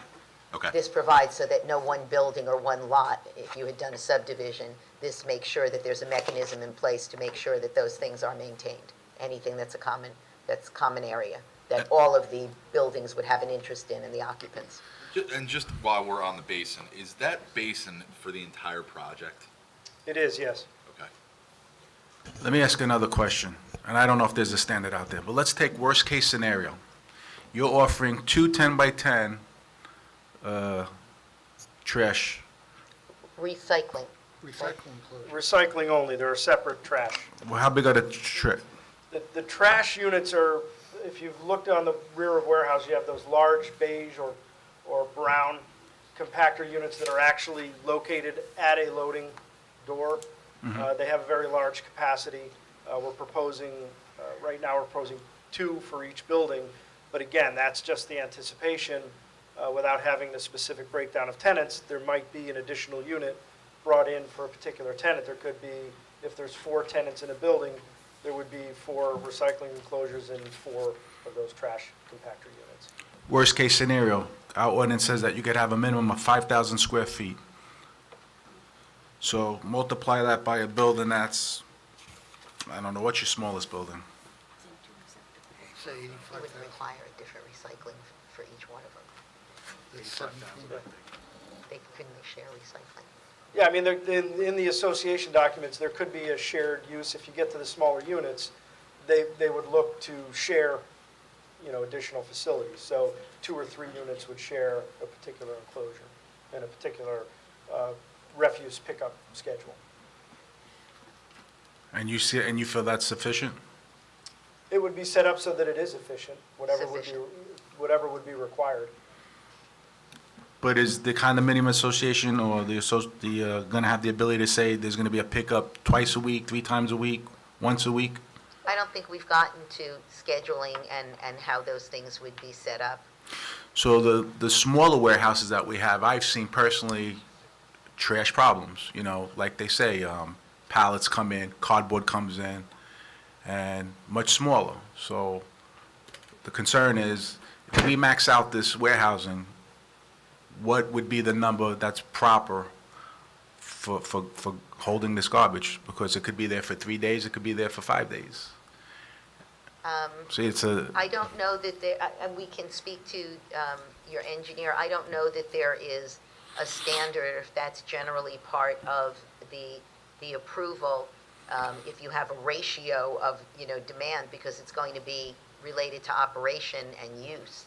So we can see if we can get more information, but I'm not sure that at this point, without having tenants in place or knowing how the buildings are going to be occupied, that we can give you, other than it's not in our interest for it not to be operating properly either, or for anyone else in there. And with the condo, with an association, there's also an enforcement mechanism besides your property maintenance as a secondary.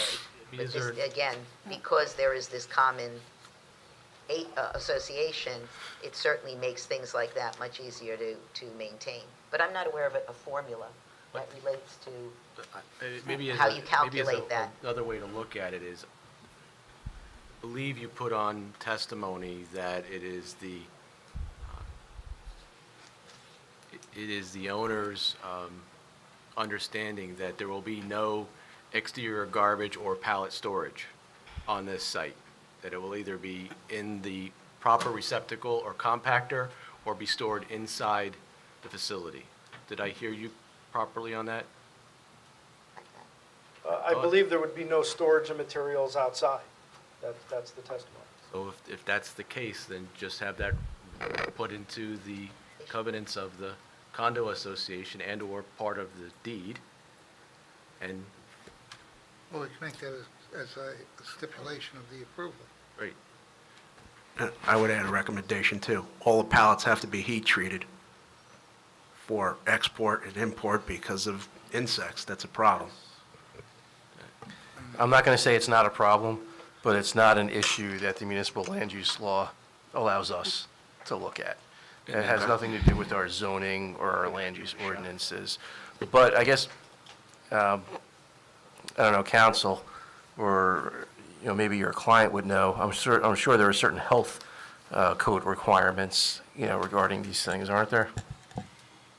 I don't know, but we can certainly ask. Okay. I can honestly say I've never heard that comment before, or the issue raised, so we can All certainly. right. But just, and just generally for the board, to understand, what we can and can't do. We have a very limited jurisdiction that we don't choose. It's chosen for us by the municipal land use law, the legislature and the governor. It sets forth what we can look at, what we can't look at. All we can look at are things that are in our zoning ordinance, in our site plan ordinance, subdivision, design standards. So if it's something that is not within those ordinances, we can't really regulate it. So that, the insect issue would fall within that standard. We have, however, discussed insects in the lighting context, and that's something we do have jurisdiction over. And we've dealt with it in that context. But that is through, a standard that exists in our ordinance that allowed us to do that. So I don't want anyone to think, I'm suggesting it's not an important issue, but it's just not one of the issues that the law allows us to take a look at. And if I could, our ordinance does speak to the applicant providing the municipal agency estimates of the quantity of recyclable material, newspaper, glass, bottles, jars, aluminum, tin, bimetal cans, containers, plastic, high-grade paper, corrugated cardboard that will be generated from your development within a week. And then separate storage area must be provided to accommodate for 1 to 4 weeks accumulation. So you'll have to provide the necessary calculations demonstrating that this supports that. It also goes on to speak to when you have shared areas. Okay, and that would be specific to that would have to be provided by the tenants as they came in. Well, you're before the board, so this is for every site plan application. The section starts for each site plan application for commercial and industrial developments. So you're going to have to demonstrate that as part of your hearing process. Okay, we'll provide that. Deputy Mayor? And as, Section number you were reading from? 188-32. Get you the specific number. 32B, and then C talks about the common storage areas. Thank you. and as your tenants may change, and I presume at some point they will, my position would be that all garbage refuse, we should maximize what we can assume could come. So if you're going to have an area that's fenced in, 2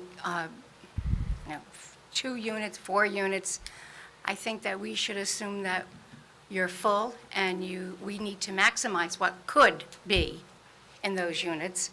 And that would have to be designated area right from the onset. Okay, and we'll work the numbers up, review the ordinance, and provide the appropriate areas. Err on the side of having more capacity, not less. And certainly that's what I'm sure your client is hoping for, maximum. So I apologize for my ignorance here, all right, but I'm a little confused, all right? We have 10 by 10 enclosures, which are clearly for recycling. Correct. That I understand, all right? And then we have these compactors at the end of the buildings, which I understand could be more based upon that. Those compactors are going to handle cardboard, pallets. What is going to go in those compactors? Garbage. Yeah, they're going to be garbage, and then if it's a large tenant that's going to require the cubing or processing of a larger recyclable material, they'll do that within their facility, and then there'll be another section of that container unit that's up against the loading area that will process the larger volume recyclables. So I think this kind of all goes together. I think what we're going to do is, we anticipated 2 tenants per building, and And that's what we've laid this out for. I think based on the testimony and what we're hearing, we're going to look at this from what breakdown in these buildings is going to generate the largest volume of recyclables and waste. And we'll provide, at the next hearing, more testimony as to how that'll affect the layout of the recycling and the refuse areas at the rear of the building, and provide more clarification on that. That's fine. I just wanted to clarify in my mind what you just said. These compactors, there are multi-sections so that people, when they have, employees, when they have lunch or something like that, the cans obviously go in the recycling, all right? But there's some disposable material. That would go into these compactors eventually in a separate section that's separate from the cardboard, that's separate from the wood. Yes, there's a separate garbage waste area, and whether they have a maintenance crew that goes in at the end of the night and cleans all the office areas out, bags it all up, takes it to the back and throws it in the compactor section of the unit. However they do it, it is collected and put into that All section. right, so these compactors are capable of multi-sections? Yes, they are. That's what I was trying to elicit. Okay, thank you. You're welcome. Do we need to have any? Yeah. One second, then we can go. You want a break? We'll wrap, yeah, we'll wrap this up soon. Let's not kill the reporter. So it's 10 to 9, all right? We've been going at this almost a good hour and 45 minutes. Do you want to, we'll go to around 9 o'clock and take a break? That's fine, thank you. Is that okay with you? Can you make it another few? Okay. Mr. Chairman, since we're talking about garbage and the applicant's going to be looking at various scenarios, do we need, does the board need a scenario where a tenant doesn't need a compactor, but they need more, either a roll-off or other smaller type of garbage disposal units? And if so, is there something that we need in order to properly screen those when those start to show up? If I could, I think now we're outside of the realm of what our ordinance says. So Is our that- ordinance says they have to provide what the demand is. They've Got it. agreed to provide the Thank demand you. for the highest use, and then we can evaluate that. But how the trash is and what it's broken down to, our ordinance is pretty specific as to the quantity. And Okay. I think we need to stay within that, those limits. Fair enough, thank you. Thank you. Okay, You no wanna more dirty continue? subject. Moving on from refuse.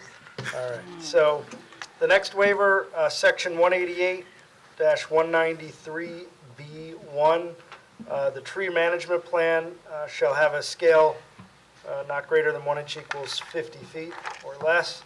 Obviously, due to the size and scale of this project, we are providing a tree management plan at a scale of 100, which is smaller. However, as part of our tree management plan, we are providing significant additional information related to our tree calculations, our tree management compliance, and how we're analyzing and reviewing the trees that are being cleared on the property. So we believe, based on the end result of how we're calculating trees, that the tree management plan scale that we've provided is appropriate for the project. In regards to the tree management plan, what are those green and green areas? What are those green, I guess you could say, half ovals that are in the middle of the buildings? Is that green space for the employees? Yes, so there are exit doors that come out. We're providing green areas, which some of the comments in the professionals' letters relating to providing areas, Yeah. tables, benches, and things for the employees. So that'll be grass? That'll be grass and vegetation, yes. And that gray box is? Transformer, Utility some, transformer? electrical or utility unit. But yes, those are green spaces Thank you. that are shown. Why are you not, are you requesting a waiver from a contribution to the tree fund? No, not at all. This waiver relates solely to the scale of the drawing that we're providing in this set. Because this is a 100-acre site, and because of the way we're calculating our tree contribution based on plot areas and not by individual tree counts on the property, we believe that the overall scale of what you see on this image here is appropriate for the manner in which we're calculating it. The waiver has nothing to do with the contribution or how we're calculating the trees or how the tree management plan is is evaluated. It's solely for the scale of the drawing. If I could just jump in, it just has to do with the scale of the drawing. So as it relates to the scale of the drawing, given the size of the site, I don't take an exception to the granting of that level of a design waiver. But Mr. Schneider, to your point, I think the next waiver is 188-195A, which is the request to contribute to the fund. We might as well jump right into that, yep. So because of the amount of trees on this property, the tree management plan, your tree management plan has a provision that if the tree replacement calculation generates a dollar figure exponentially excessive, the tree ordinance provides for the calculation of an average wooded acre, and that the maximum contribution based on your calculations should not exceed $35,000 per acre. So if our tree calculation and our tree replacement determined that we were removing trees that would require $36,000 per acre to replace those trees, your ordinance caps that number at $35,000. So we're asking for a waiver from the tree replacement fund to provide the fee instead of the trees. The trees, the number of trees is extremely excessive. And rather than providing the trees, the provision in the ordinance allows us to provide a $35,000 fee per acre. Well, just on that, I mean, it allows you to seek a waiver. It allows, yeah, we're asking for the waiver Right. on that front. And that So- would be based upon the number of trees that would have to be located. It would have to be replaced.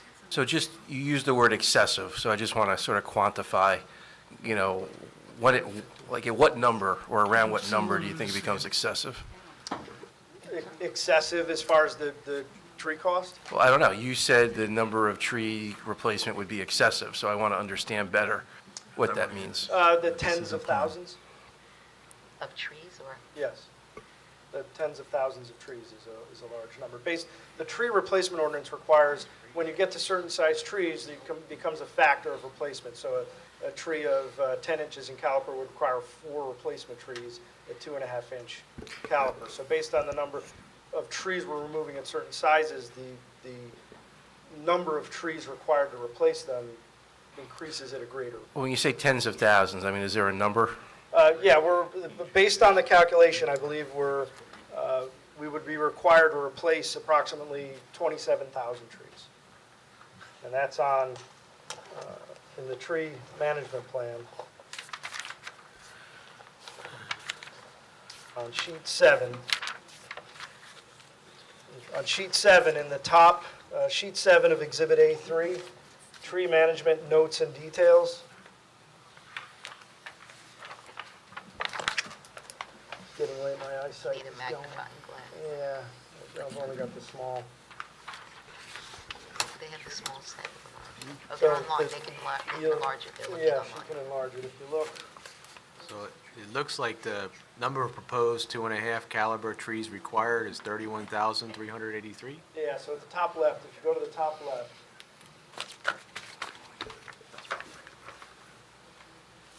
Yeah, so the number, based on the calculation, the number of trees that would require replacement would be 30,792.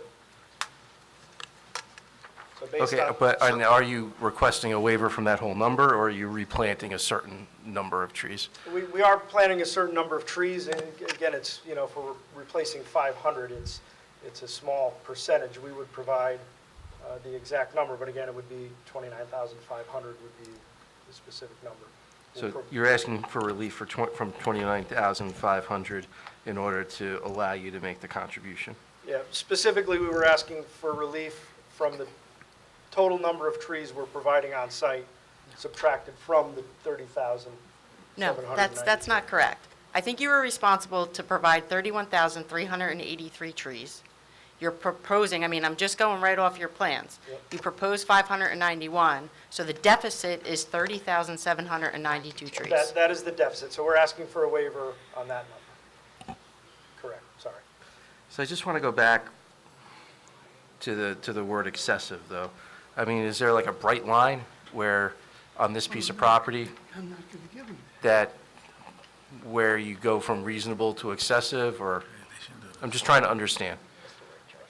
Yeah, I think if your ordinance provides a provision that maxes out that acreage and our replacement would be double that number, we would believe that would be an excessive number. I don't understand. Say that again? So your ordinance provides a provision that maxes out a contribution based on the wooded acre at $35,000. Right. Based on the number of trees, 30,000 trees, at a cost of $300 a tree, you're looking at $9 million in tree replacement costs. So the $35,000 an acre is the provision in the ordinance, would come out to be about $2,509,000.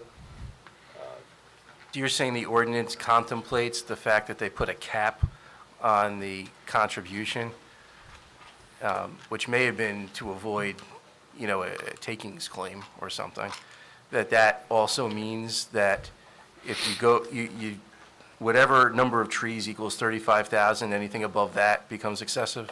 Is that the argument? No, I'm not saying anything about that. I don't think he's making the argument. We've asked for the waiver. Well, but he said excessive, so I was just wondering, when it became excessive, and he said there was a bright line. I don't think I said there was a bright line, no. We'll see. All right, so there is not a bright line, is that your testimony? No. There's, You have to Mr. Chairman, testify one way, there either is or isn't, right? Well, I said excessive, so what I'm saying is I believe that 4 times the cap that's represented in the ordinance is excessive. But I guess what I was asking, though, is there a bright line that once you pass that, that's when you become excessive? Like, you're saying 4 times is excessive, but would 2 times be excessive? Yes, I would say the 2 times. I think monetarily, twice the cost is excessive. So your argument, and correct me if I'm wrong, I often am, ask my wife, it's a monetary argument? Or is it the fact that you could never fit those trees? Well, yeah, I think the number of trees physically can't be provided on the application. So the applicant physically cannot provide the additional 29 or 30,000 trees on the property. How many could you provide? Well, we're providing the 590 some trees on the property. We probably, if we were to go to the maximum extent practical and work with the tree expert, let's say we doubled that and we got to 1,000 trees. We're still looking at a deficit of 25,000 trees. I got to ask, though, where would you plant 500 additional trees on your site? Well, whether we put them at 15 feet on center and the 50-foot repair, with a 50-foot buffer around the property, if we went in every gap along the frontage of the properties, if we found an area where we could put an evergreen tree and possibly found, we're not providing additional trees in the existing buffer along Randolph Road. If we went in there, we might be able to find room for another 500 trees along the 2,500 linear feet of Randolph Road frontage. So if we did double it and could get to 1,000, it's still a significant deficit. The difficulty in replanting the trees, that's also, or is it fair to say that that is a function of also the proposed intensity of the development? Now, let me jump in there. Are we asking for any variances with regard to any bulk standards in the zone? No. So what we're building in terms of No, building? that's not correct. You're seeking relief of our buffer ordinance to maintain existing vegetation. That is, in fact, a variance associated with your application. That has nothing to do with the intensity of use. That was a determination made based upon preservation of the existing. I just thought I heard you say No, you were I- seeking no variances. As to the bulk standards for the zone. So in terms of impervious coverage, building coverage, setbacks, have we sought any relief from those? No, we have not. So what we're building is within what was contemplated in terms of the extent of development at the site? Yes. Okay. So I think the comment being that the way we're developing it is actually what's contemplated in the ordinance. Well, doesn't the It permits ordinance contemplate compliance with the tree replacement? That's why it's excessive, because if you're meeting all the standards in the zone and you're not exceeding any of them in terms of coverage and what was contemplated, you can't fit another 30,000 trees and also build what the ordinance allows you to build.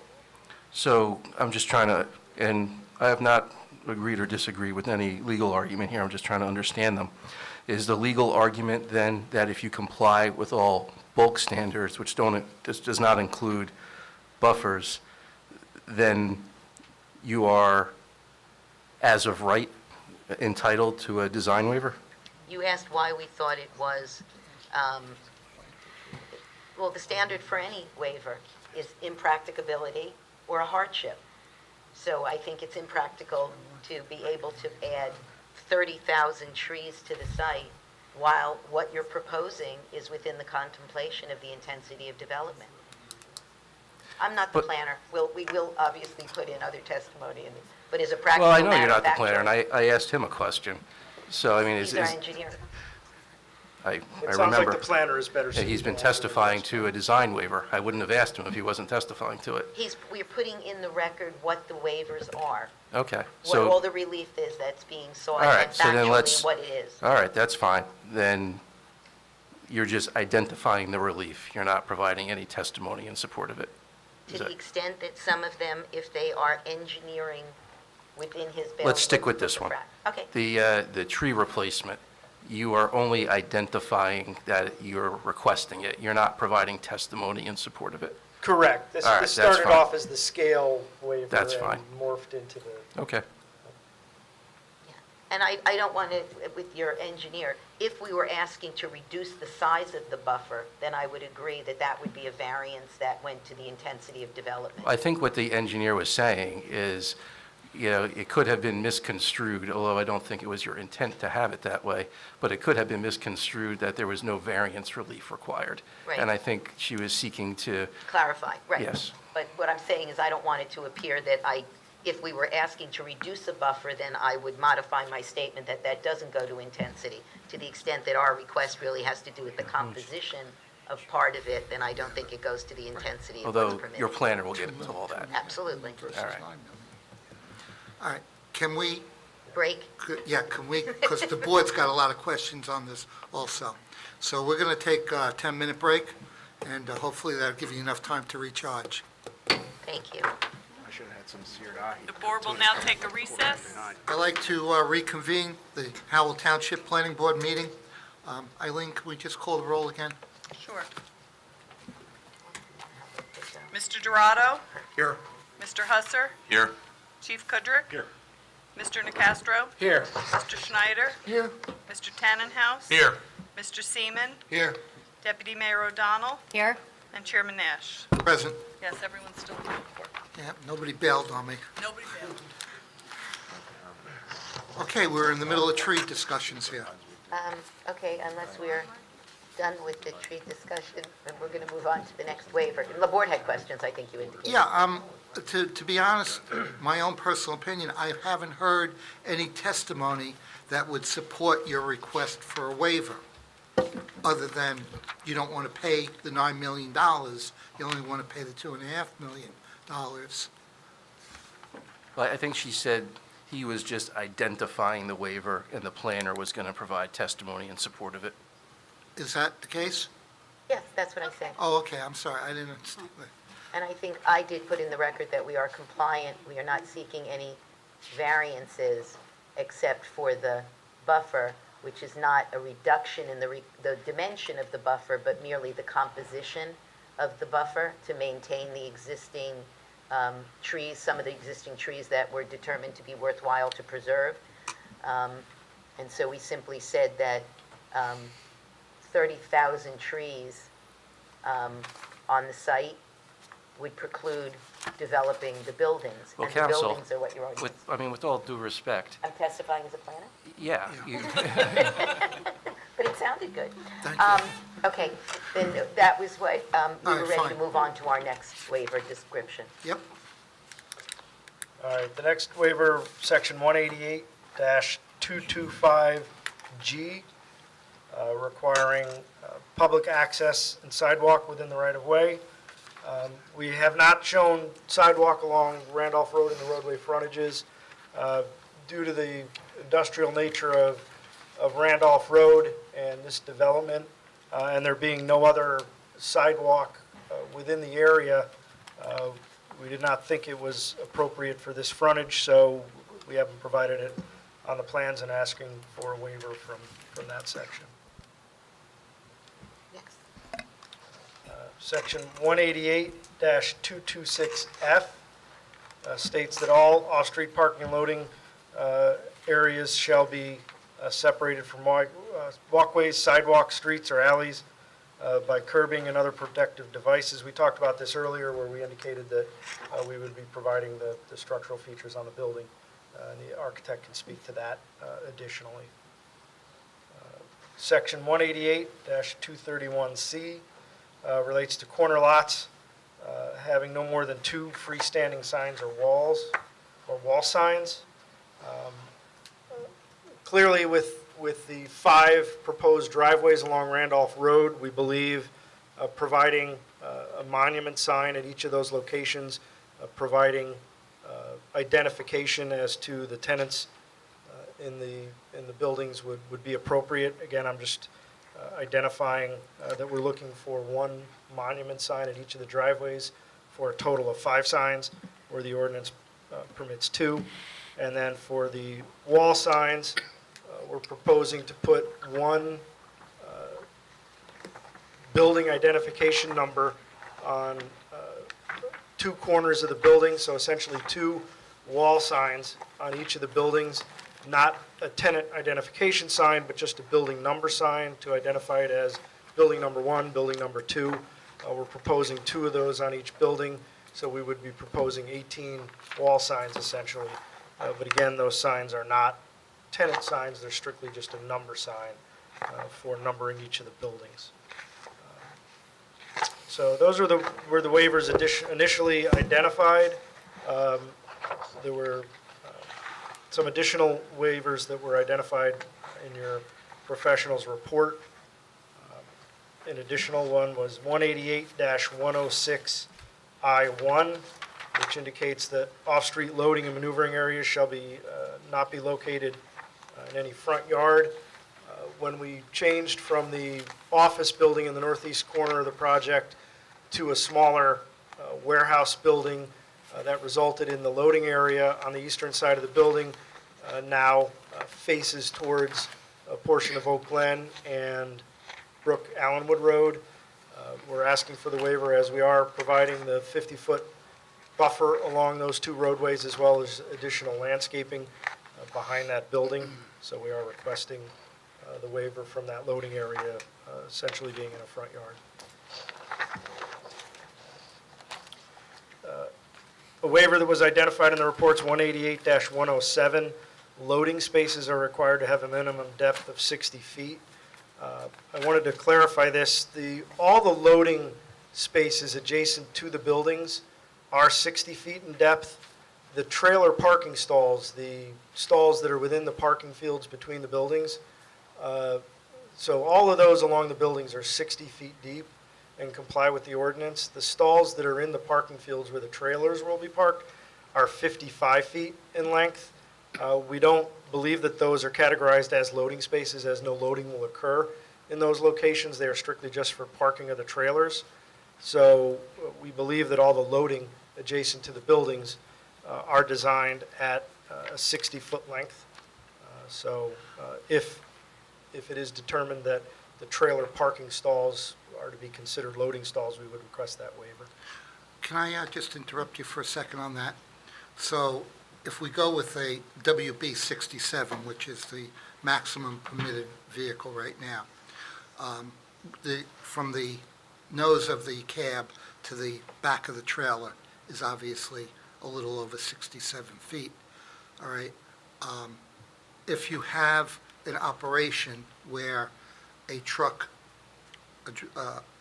comes in, he unloads, and then he finds out that he's going to have another shipment going out the following day and elects to, or he can't stay at the dock, he has to pull away, all right? That vehicle is not going to fit in your 55-foot long space. What vehicle? The remaining trailer? The trailer and the cab. I'm assuming if the guy knows that he's going to go out the following day, he may just pull his whole trailer and cab right into another spot. He'll drop the Yeah, he'll drop the trailer. Again, the trailer parking stalls are not intended for a trailer and a cab to be parked there. They're trailer parking stalls, not trailer and cab parking Okay. stalls. So in this scenario, where does the cab go? The cab will have to leave the facility. That's the only vehicle the driver's going to be able to drive to go anywhere Where's it go? for dinner. To find a place to sleep. We just said we don't want them sleeping on the premises, so presumably if he's going to have to come back and pick up the trailer, he's not keeping the entire rig over there overnight. That's not what it's designed for. Unless he's a contract carrier. Depends if it's a common carrier or contract carrier. You know, if it's a contract and he's got a problem. If it's a common carrier, he would just go back to the nearest terminal. Yeah, I understand that. Right. All right, but there is this potential. Yeah. But what prevents him from sleeping on site? Because you said if he would have to leave the site. What prevents him from sleeping on, I don't see it. There's no issue with that. He can't run anything. There's no Noise. idling rules. Well, I also don't know that we haven't changed the use in some manner if people are sleeping on site. I don't know, Peter, what do you think? So different than what happens at Walmart. I would agree. I think that's a change in use, at least I think to a significant degree, actually. I mean, you're talking about certainly a different type of operation, and I don't know if they need additional facilities to be accessible at night for There was safety. actually a case, Charlie Brown's v. Chatham, I think, where it was a restaurant and they provided some area for the workers to sleep.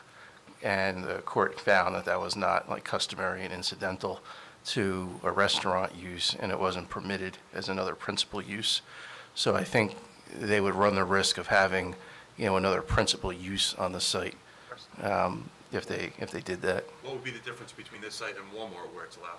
I don't know that it is allowed at Walmart. I don't know what they do at Walmart, but I remember that approval. I don't remember approving that.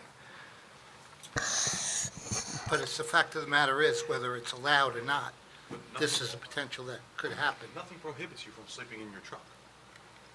I'm not talking about sleeping inside the warehouse. I'm talking about sleeping inside the cab of a truck. I don't know. We can look into it further. I think we were responding to the board's sentiment that either wasn't allowed or wasn't preferred, that you started out saying earlier. We'll check. I understand. I recall the Charlie Brown case where they claimed that that was a normal incident of the restaurant, that their workers stayed there. No. Mr. Chairman, is there the potential that the operator or one of these tenants owns their own trucks and trailers, and your scenario of the driver picks up the load, pulls it away from the dock, parks it in those parking spots, gets in his car and goes home for the night, and the truck is sitting there waiting for him to show up in the morning? That's possible. Is that more of what you were? I mean, And then at that point, it doesn't fit in the 60-foot Unloading. parking, 55-foot parking spot, I think is. I did the Ferguson facility up in Secaucus, all right? And this is a situation that we ran into, is that the truckers come in, they offload during the day, and then they either wait there at night because they're waiting for another delivery or somewhere else to go, all right? You also, obviously the CDL drivers and tractor-trailer drivers are only prohibited, they're only allowed to drive so many hours. Right. And the last thing we want is a Hired trucker. So I think what we're in agreement is these stalls here may not be long enough to. Yeah. Well, no, to answer that, the loading stall is separate from the operational area for the tractor trailer. So even your ordinance at a 60-foot long stall, the 67-foot vehicle does not fit in it. The industry standard for a loading module is 130 feet from the face of the loading dock on the building to the furthest curb line for operation. So it's anticipated in that 130-foot distance, there would be a tractor trailer and a cab parked at the loading door, and that the space remaining from the front of that cab to the curb line opposite the cab would be the operational area for other tractor trailers to maneuver and get into other spaces. So the anticipation is that theoretically, for the 14 loading doors adjacent to any building, there would be a tractor trailer and a cab parked there. And that other vehicles getting to other loading doors would be able to maneuver in that 130-foot area to the other loading doors. If other trailers are going to be left on site, they would be dropped in the 55-foot stall. The trailer itself, they are 53 feet in length, so the trailer would be left in that 55-foot stall. If there happened to be a double trailer stall open, the tractor would pull off of a trailer or might pull out of a loading space and occupy 2 of the 55-foot trailer spaces back to back. He might sit in that 110-foot double trailer stall with his cabin trailer. So there is no issue with there not being enough space for the tractor trailer and the cab to sit in the loading areas. And Steve, in the scenario that the chairman suggested, if they own their own, would there be anything that precluded them from leaving it in the loading space overnight? No, because it's contemplated that the loading space would have a tractor and a trailer in that space while permitting other vehicles to maneuver and access the loading doors. So maybe this might be a good time because this might play into the landscaping and the trailers. We have a video. I have a question, though. Yep, go ahead. Where you, maybe you could just walk me through it. Sure. If I pull up this, is this the loading stall that you're representing is 60 feet? Yes. Okay, now my issue is these steps. Well, no, that striped area is not a loading stall. That is just an exit door from the building. The 2 stalls on either side of that striping are the loading door. Okay. Got it. Okay. So, can I just ask you a question? Sure. I understand exactly what you said, all right? Our ordinance requires a certain distance and a certain number of stalls for the number of square feet, correct? Correct. All right. Is there anything in our ordinance that specifies that you have to have this ancillary trailer storage area? No. So you're doing this on your own volition? Yes. Why? You're taking up, its impervious area. Wouldn't it be better served by replacing that with landscaped area where you could plant more of your 30,000 deficit? The nature of this operation, warehousing, it's a tractor-trailer-driven industry. And a lot of the users have multiple trailers that they're using. If they're bringing materials, they may have more trailers than operators for their operation. So the trailer stalls are there to provide the maximum flexibility for some of the anticipated warehousing tenants that might be in the buildings. So that these trailers may be used for storage, is what you're saying?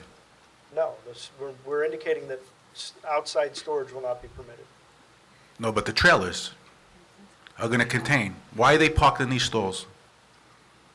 If they're empty, waiting for a driver to come and pick, there may be a cycle for an operation that might have drivers that run at different hours than other drivers. So the driver may pick a tractor trailer or might pick a cab up at the cab depot, come in and pick up an empty trailer because his time is different than someone else who has come in earlier in the day or later in the day to pick up a trailer and go on his route.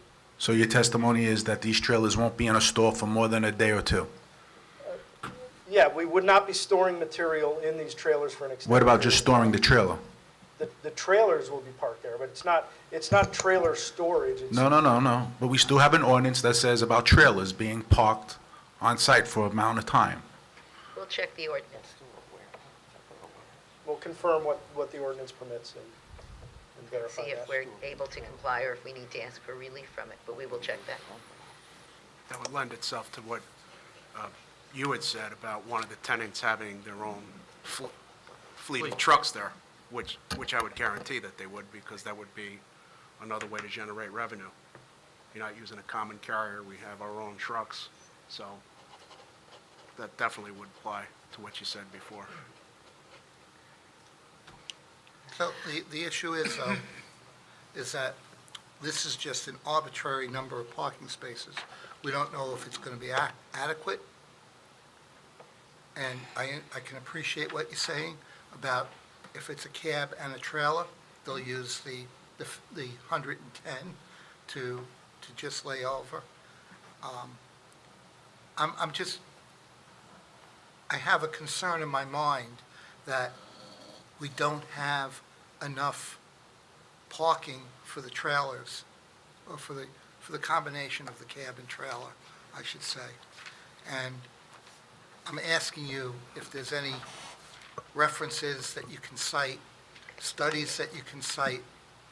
Obviously, it's not going to be tonight. You can go back and research it to give me some level of reassurance that what you're proposing is either adequate, it's over, or it's inadequate.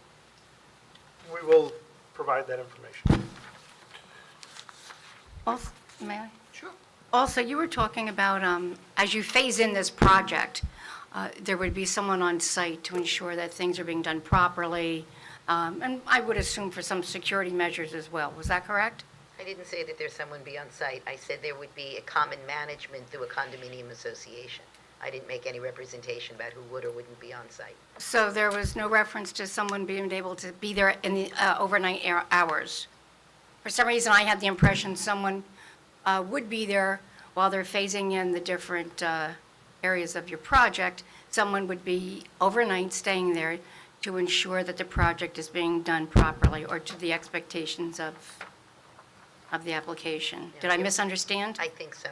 That was not, I think what we had said was that the condominium association provides the mechanism for an entity to be making sure that the property is properly managed, such as the detention basin. My only concern, should someone be there 24 hours a day while the project is being, as it progresses, I would not want there to be a place to remain where someone had originally been staying overnight, that type of thing, where that area could remain.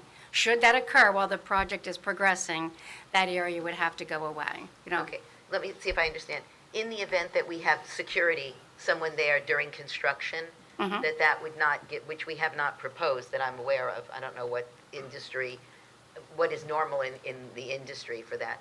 But that would not become a residence on the property, which is not a permitted use under, as I read the ordinance with regard to the SED zone. That is exactly my concern, and that's what I want on the record. Thank you. I'm good. Okay. An additional waiver that was identified relates to public usable furnishings, benches, tables, racks, and other pedestrian-friendly amenities. We had not shown any on the project. We have no problem complying with that and providing, bench areas, table areas in the open space and green areas for employees of the facility to use, for lunches or other activities on the outside. So we will work with the board's professionals to provide appropriate furnishings and employee-friendly items It'd throughout. be nice if we could see that as part of the application. The other relates to parking lots being visible to public streets and shall be surrounded by a visually impervious screen and hedge. Then this comment goes on to explain that this is not complied with at the driveways, but I think it's impossible. If you have a driveway that comes into a site, it's impossible to screen the parking field through the throat of the driveway. We are proposing vegetation and plantings around the driveways and to the maximum extent to screen the parking fields and the parking areas and the loading areas. But through the physical throat of the driveway, it's essentially, it's difficult to, eliminate a view down that throat length of the driveway. Item 188-228C and D relating to uninterrupted lengths on architectural walls of the buildings. We're not looking for that waiver. We will provide architectural plans that comply with that section of the ordinance. That essentially covers, Roof line offset. yeah, all the aspects of that ordinance will be complied with. Okay, the one thing I didn't think you touched on was 180-106G, which was foundation plantings in front of Building E. Which we will provide. Mr. Chair, may I? Sure, please. And with reference to the driveways, at the end of the driveways, it opens up onto Randolph Road. You're giving easement, correct? In case in future we have to make a widening road? We're dedicating Dedication? frontage along the entire frontage of Randolph Road and a portion along Oak Glen, and widening Randolph Road along our frontage. We are providing that. The township engineer, Mr. Herman, provided comments relating to the minimum right-of-way half width that he wanted, as well as the minimum pavement width, which we'll coordinate with him. We currently are proposing that, and we'll make sure we comply with what they're looking for. What the master plan provides. Yes. Exactly, Mr. Herman's concerns are mine. Thank you. You're welcome. Did you find out if it was 50 or 60? Didn't we also decide Mr. Chairman? more signs? Yes, sir. Just something I was thinking about with the signage. As it's stated, they're not currently proposing any identifying signs on the buildings themselves for the individual tenants. Is that accurate? That's to say? correct. They're strictly just numbers for the building. I'm going to Building 8, okay, there's 8. Now, we're going to have directional signs within the facility that says Building 8, 6, 7 this way. We will be providing directional signs within the facility. Will the loading dock doors be identified? Most likely, there might be a number over each door, a small 3x5 plaque over the, And Ms. Newman, is that also needed to be part of the waiver? Or does that not count as building signage? I believe technically it does comply with signage. I mean, it displays a message, which is what our ordinance defines it as. So I do think technically, but I think they would be below the signage area. I don't think that prompts it. It's just based upon the number of signage. Sir, can I ask you about the entrances? yes. Has there ever been a concept of attempting to draw plans that reduces the number of egress and to one basically centralized boulevard, whereas it's one main, so I'm talking about in between buildings, B and C, and would it be G and H, I believe? Those central four The buildings right four there? central buildings? Right. Basically making it one large boulevard where all the traffic funnels into one main entrance with a controlled entrance, right? The way that I look at it, obviously, the more entrances that you have with these tractor trailers pulling out of there, the more chances of a collision occurring, especially on that roadway where we have numerous, I know this from numerous speeding complaints up and down that road and in that whole area. So was there ever a design created that reduced the number of entrances? Or was this the best method that you guys can come up with based upon the plans? Well, this was the best utilization of separating vehicles, pedestrian or employee vehicles on site from tractor trailers on site. We want to provide a safe function internally as possible, and separating passenger vehicles from tractor trailers internally is what we believe to be the best approach. So that brought us to the multiple driveway approach that we have shown. So there's only going to be it's going to be restricted use driveways? We're going to have signage that restricts tractor trailers from entering the employee vehicle entrances, correct? So in building, if we're taking that approach, the smaller warehouse, I think that's Building E, is that? Correct, to the far right of the picture that's on the screen right now. How do you separate the truck traffic and the pedestrian traffic or car traffic to access that building? So the truck traffic for Building E would come in at one of the truck entrances. They would come down to the main drive aisle that runs between all the buildings, and they would come down and access the rear loading area for Building E from the south. Exiting, they would come back out to the south, run down the center aisle, and then either exit any of the tractor trailer loading areas out to Randolph. The employee vehicle parking field between D and E would be restricted to no tractor trailer traffic via signage. The aisle between buildings C and D would also be signed to restrict tractor trailers from entering that driveway. So all the passenger vehicle aisles would be signed for. So But what does the tractor trailer guy do when he's gone past that last exit and is now at the corner of Randolph and Oak Glen Road? How does he then maneuver back to the site to go then back through the truck traffic entrance? So if he's completely missed the property, Yeah, he's missed that last exit and now he can't go through the car. I can't speak for anyone that doesn't know where they're going or misses the site. Well, what prohibits, sign says that- Nothing. Because all the egress and ingresses are 30 feet wide. Yes. So you're only controlling these entrances and exits is by signage.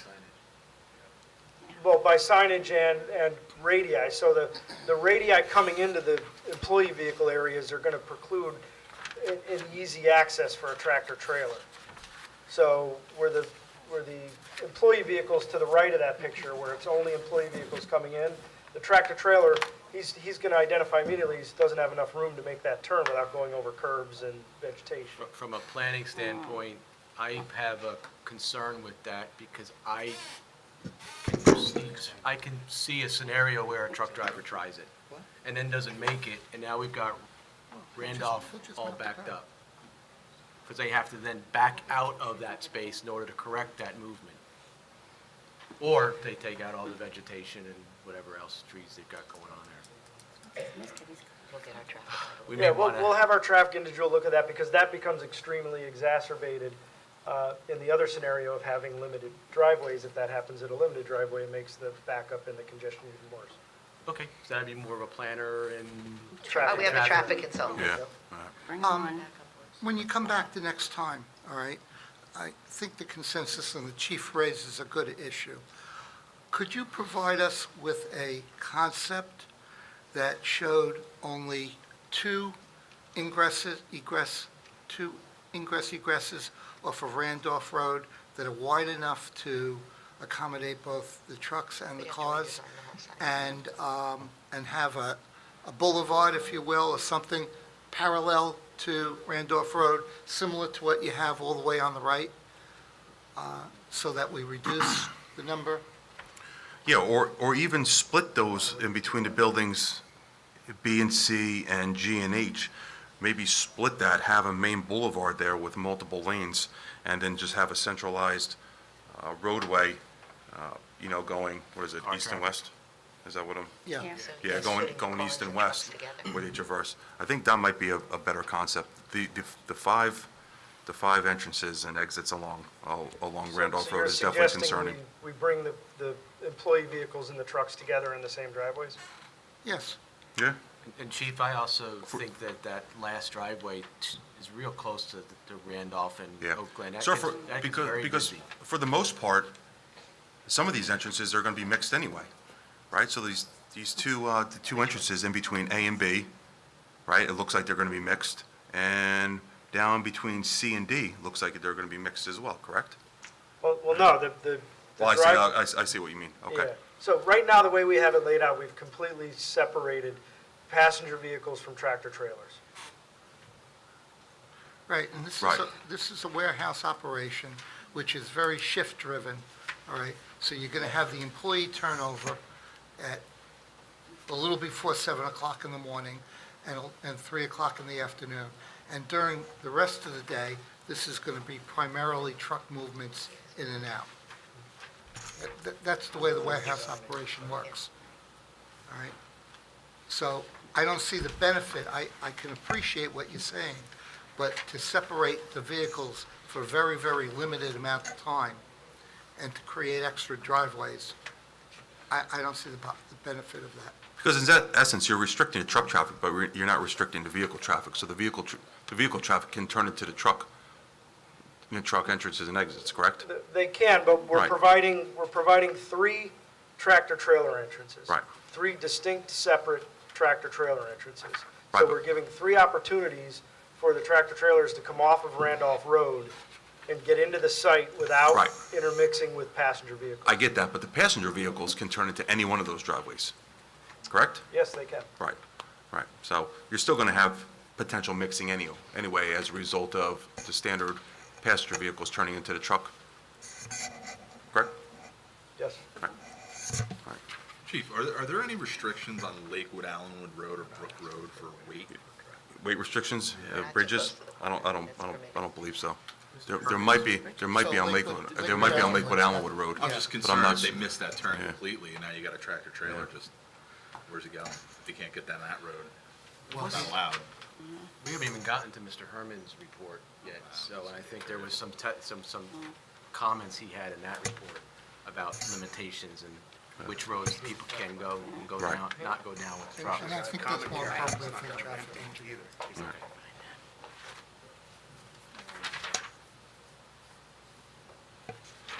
But I would like to see an alternate plan that reduces the amount of driveways. I don't know how the rest of the board feels about that. Yeah, that's why I've asked the applicant to We'll take it generate under that. advisement.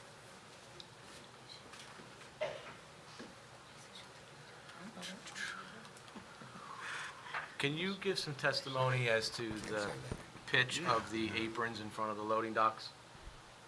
Is it towards the building? Is it away from the building? The pitch is away from the building.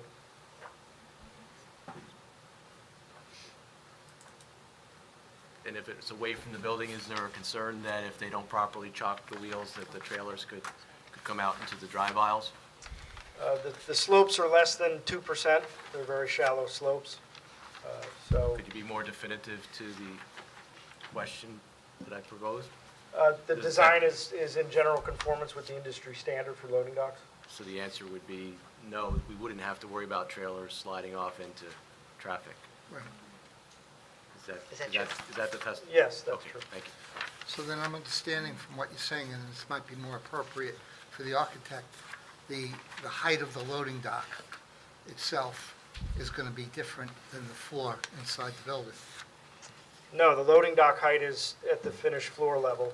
The truck trailer parking outside is below that finished floor level.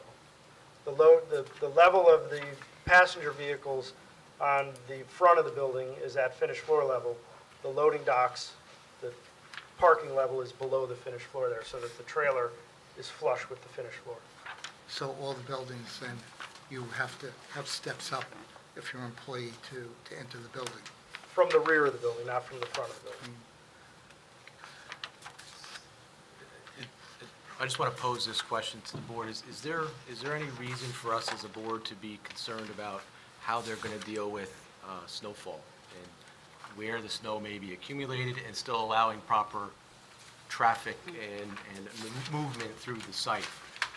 It's a pretty large site. I'm not sure, is that something that, Ask the engineer, I mean, it's a I didn't know legitimate if it was something question. appropriate for us to ask. Yeah, it is, it Okay. is, yeah. Okay. Then I'll I ask. think I got the question. So Yeah. the, Do we need to have a snow pile plan put together to know how the snow is going to be accumulated during plowing and clearing of the areas and still allowing proper truck traffic? yes, a plan could be prepared to show how that would function. It also goes towards the availability of parking, in the winter months. Thank A lot of sites lose parking because they are stacking snow up, in the parking areas. So it's a legitimate question. He stated he's going to provide some additional information. Or places on site and not a plan. Mr. Chairman? Just a couple quick questions. Sure, go ahead, Peter. So going back to the phasing, I know you explained a little bit about phases 1 through 4. When phase 1's constructed, what would the state of the property be for the other 3 phases? Would it continue to be vegetated? Yes, the plan would be not to over-clear for each phase. Okay, all right. Skipping topics, to signage, since there's a significant amount of signage, how would the signage be illuminated? It would be anticipated that the signs would be front-lit, not internally illuminated to throw off light. Okay, and that's how about the monument signs versus the wall signage? For the monument signs, the wall signs, there would probably be a sconce on the building that would throw light onto the sign as opposed to, again, not having an illuminated sign. And that would be a downward? Downward Downward angled Okay. sconce type. Okay. And on warehouse use, could you provide some commentary on how the use envisioned here would compare to a fulfillment center versus a traditional warehousing use? Is there any plans to provide a fulfillment center type of use? I would have the traffic engineer address that comment as it more directly relates to. I think, Peter, also, just for the public, the board, and myself, what's the difference between a warehouse use and a fulfillment center? Fulfillment centers, I mean, the most prominent example is probably Amazon's. They tend to have a lot more staff. They're a lot more intense. If you look at the parking fields, there's a much higher ratio of passenger vehicle parking spaces than there is to trucks. And there tends to be a lot more activity. Again, it would be in shifts, but it's more intense overall. Okay. Is it a different use, though? Or is it's a different kind of warehouse use, or is it a different use? It's got a significant enough difference operationally. I think it could be characterized as a different use. Okay. We have to check the It ordinance. actually is, yes. We've characterized our use as a traditional warehouse, but I would check, I don't know what your ordinance, if it has by definition within your ordinance distinguishes.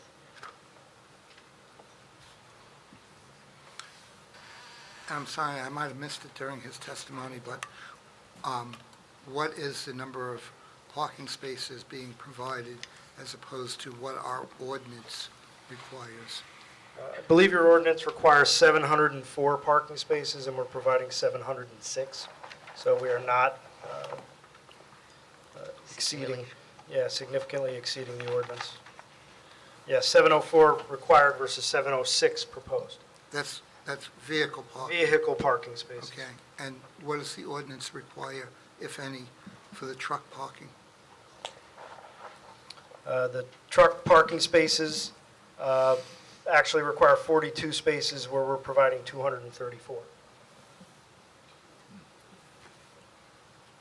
And you're counting those 55-foot bays for trailer parking as truck parking? Yes. And again, the dimension for the loading stalls are defined as the 60-foot length. Your ordinance does not specify a trailer parking space length.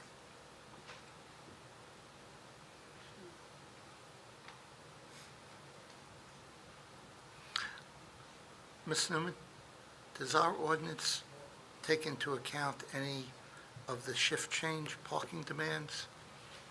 No, it does not. So there's a potential during that shift change that there could be, if they're going with multiple shifts, there could be a shortage of parking. Ours is based upon the square footage of the use. That's strictly how we're based. So if there, I don't know, maybe we need more operational testimony as to how many people per shift to clarify, but there could be some overlap, as you indicated. But I couldn't, if they don't have if they don't have any tenants, I couldn't possibly see how they could put testimony on to how many employees. I mean, that would be tenant-specific, I would assume. I would agree. We calculated it based, as the ordinance required, based on the square footage.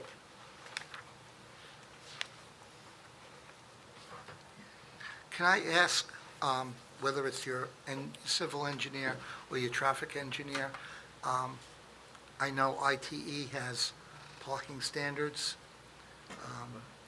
and I understand that you're compliant with our ordinance, but can we have some testimony as to what ITE recommends for this type of use in the way of parking?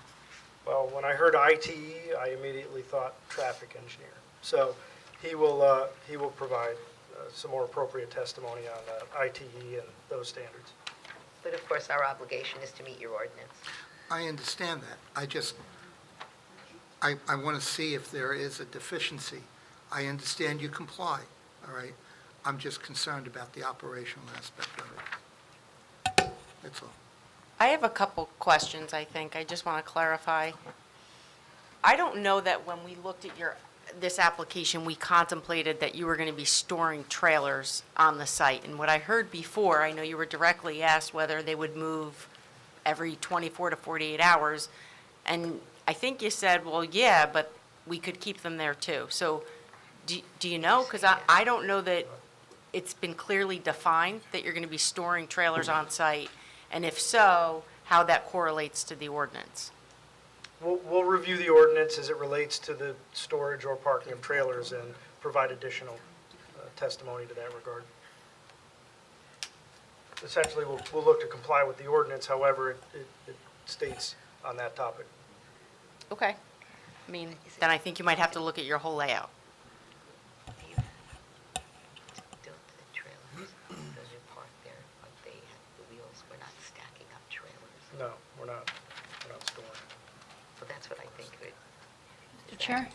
Yes, Deputy Mayor. So, Better Laura, we should look at can I get a clarification? So, are you talking about the storage of trailers? or- Everybody, hold on. Oh, sorry. That was Laura Newman before that was talking. That was, Oh, She was asking a question of Laura. He was asking a question of Laura. Okay, yeah, I just didn't know who was talking. okay. Okay. So, Laura, are you referring to storage of trailers or trailers that are part of an operation that are transient that might be out one day and on the site for a 24-hour period and gone another day? I think I need to understand your trailers in general. You were asked specifically, are the trailers going to move within 24 to 48 hours? So that if I visit your site on Monday, are the trailers going to have been moved or been gone by Friday? And if not, and you're actually storing some level of trailers on site, how long are they going to be there? And really, how long are they going to be there and what's the purpose? Are you storing trailers? Okay, no, understood. Thank you. I'd also like to see some testimony to discuss how pedestrians may travel throughout the site. I see there's a bunch of sidewalks, but I don't see any crosswalks or any other type of way of guiding someone walking from one building to another. Yeah, we do have crosswalks and sidewalks connecting some of the buildings. We can provide some additional detail on that.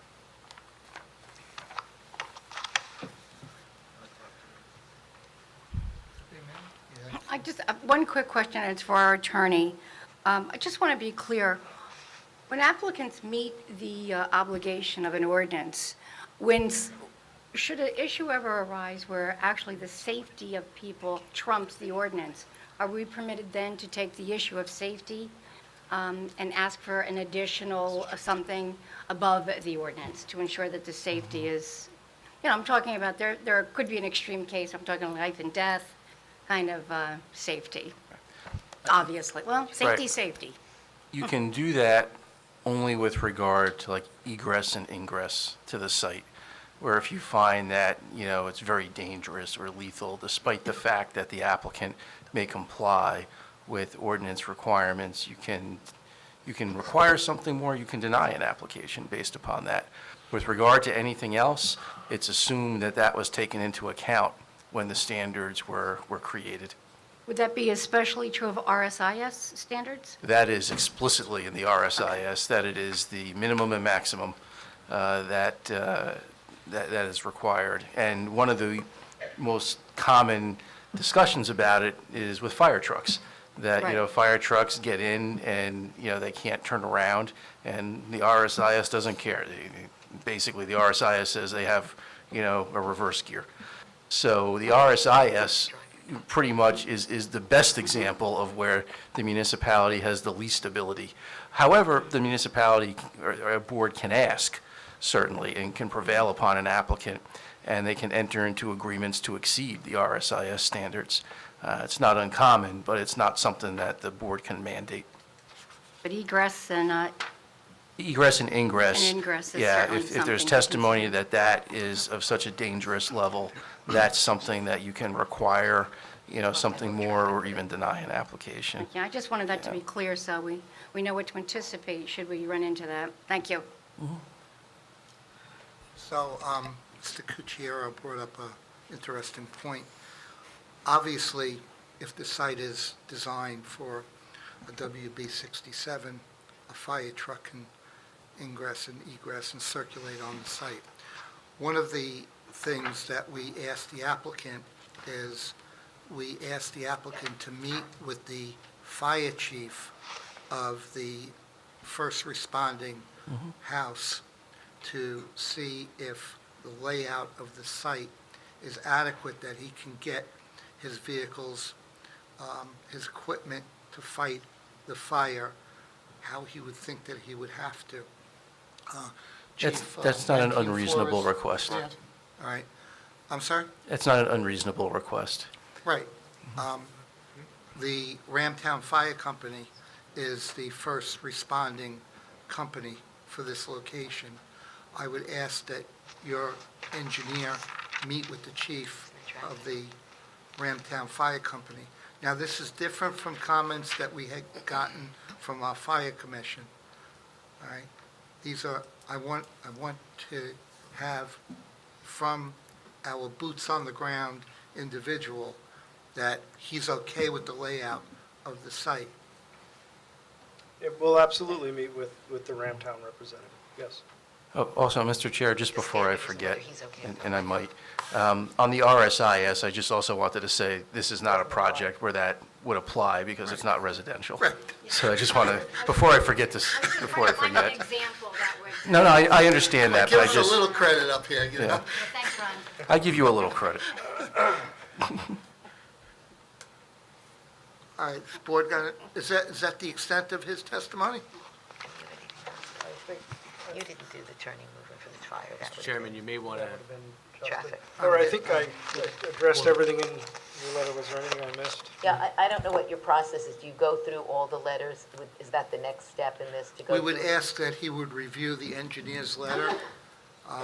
Just, I know that you went through some of it. The waiver parts, All right? right, yes, to discuss, and then there are other issues that the engineer asks to have addressed, which I believe the majority were going to be your traffic engineer, but there's references to stormwater and such. Mr. Chairman, I would recommend that when the engineer is reviewing the site plan with the local fire department, that they also review that alternate plan that they are going to propose with the fewer ingress and egress. Okay. Well, they haven't agreed to do that yet. They That's just correct. said they would take that under advisement. Right. So Okay, so if they are going to do that, then I don't think they have a problem, but they've not obligated themselves to presenting that to you. Understood. Right. And we also obviously have a traffic consultant who's also run the turning movements for the fire trucks that we haven't put that in yet, obviously. And so we haven't put in our traffic testimony. Fair enough. Do you want to go through the, I'm looking at the review letter that I have before me is from CME Associates dated March 29, 2019, which I believe is the most recent of the engineering review letters. Laura, is that? That's correct. Yeah, We have a traffic one from the other day, too. right, but this is the engineering review. not Yeah, the but there's traffic. like circulation comments also in that traffic engineering letter that I don't know if the civil engineer is also addressing. All right, well, let's get through the Yeah. engineer's letter. All right, it's almost 10:15. Some of us on the board have been up since 3:45 this morning and are getting a little tired. We're going to have a hard stop here tonight of 10:30.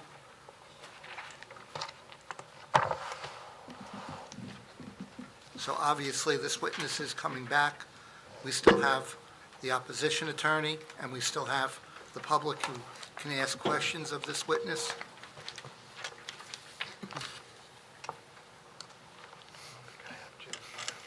What? I don't have Jim's letter, but Well, we're not going to get that. That's our choice. So where do you want to start with? I think in the engineer's, in the engineer's letter, I don't believe we take exception to anything in the letter. I think as it relates to the stormwater management, some items were raised regarding additional analysis that we will agree to undertake as far as the comments relating to the groundwater mounding and some of the curve number items. So we did not see anything that we did not feel. I guess if I could. Yep. There's a technical attachment in our report. Do you agree to comply with those? We do. Okay, so having said that, I think what we have are some discussion items, some of which we've touched upon. They're enumerated on page 5, item 3 of our report. We've touched upon nature and number of tenants. At this point, that is unknown. The next portion, I think you've addressed to whatever you can as it relates to the truck traffic and unloading, most of which I think will be touched upon by your traffic consultant.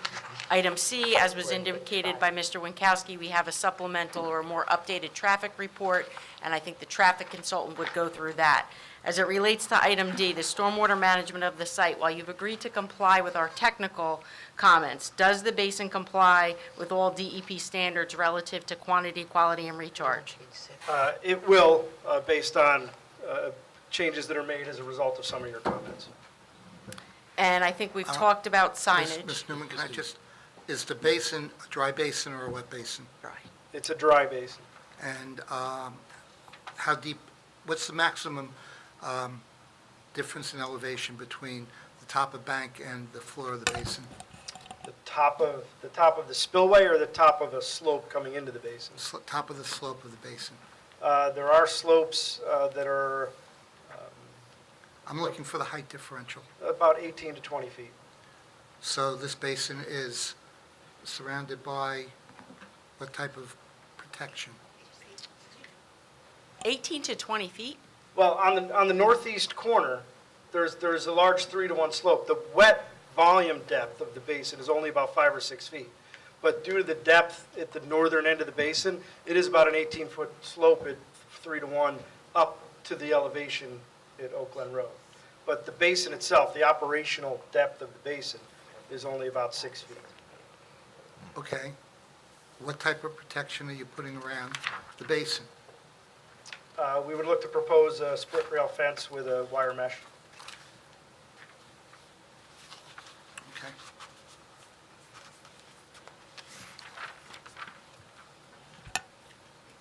Is that acceptable?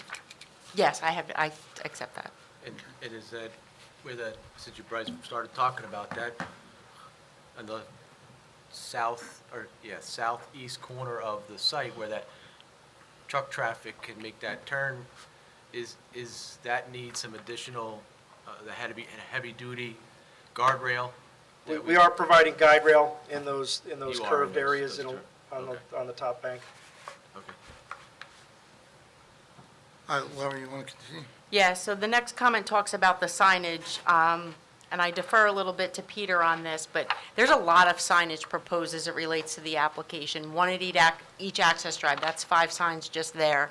The building identification sign, I really don't have an issue with. In fact, I think for emergency services purposes, it may be beneficial. But there's also directional signage throughout the site, and I just think that they should provide an overall which shows the board maybe some renderings of what exactly that's all going to look like.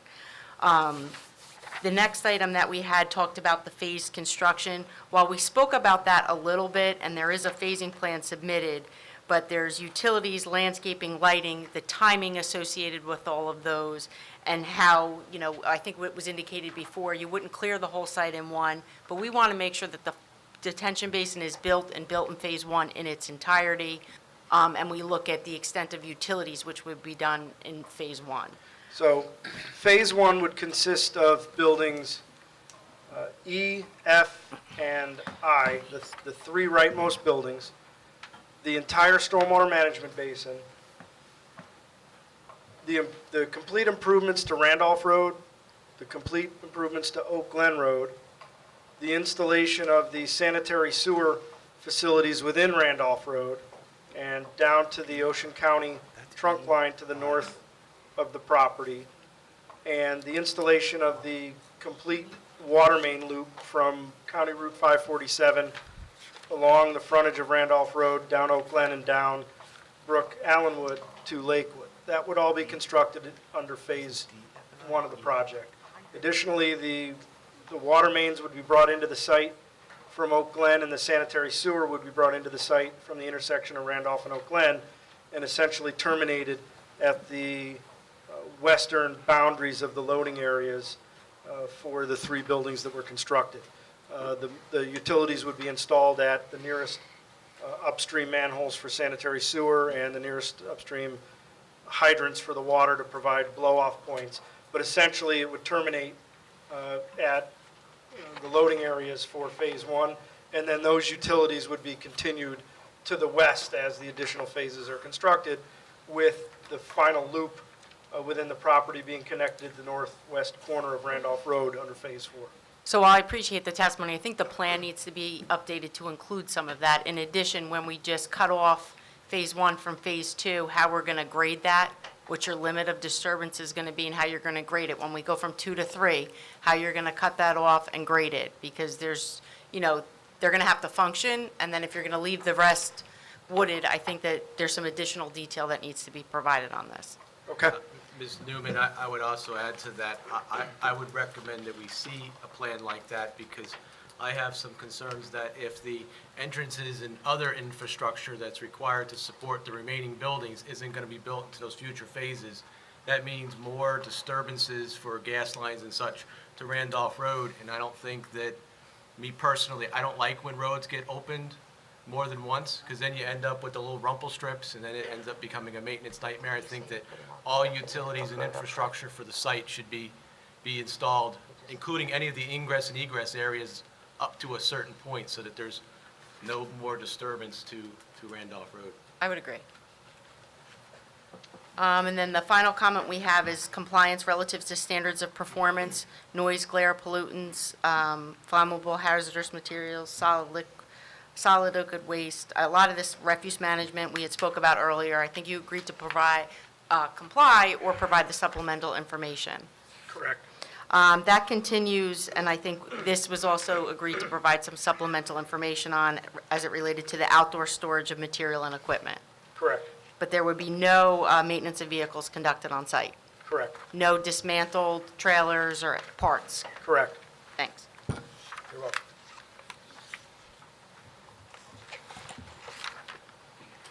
Okay. Eileen, what's the next date? Ron and I were looking at it, and June 6th looks like the best date.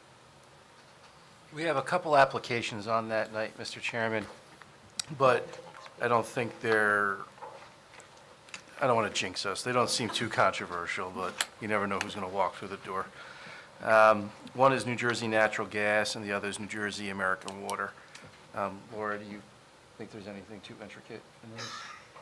No, they're large.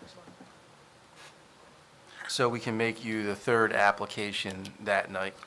You'd probably get, two-thirds of the night. So, We understood that we were on next week. We had arranged our experts' schedules based around. Well, you can go next week, but next week is also Guild Petroleum, which has objectors and objector attorney. That was before we canceled our April 18th meeting, and they Yeah. got carried to that night as well, so. But we can put you on next week. well, I was going to say, we have the public here, right? And I don't really think it's fair to ask the public to sit through other applications. I mean, even if we polish those off in an hour and a half, they're still sitting here, and that eats into a large portion of the night. You I would have- like to put this application on as an only application for another meeting. You would have to either have a special meeting, or you would have to ask for an extension of time into July.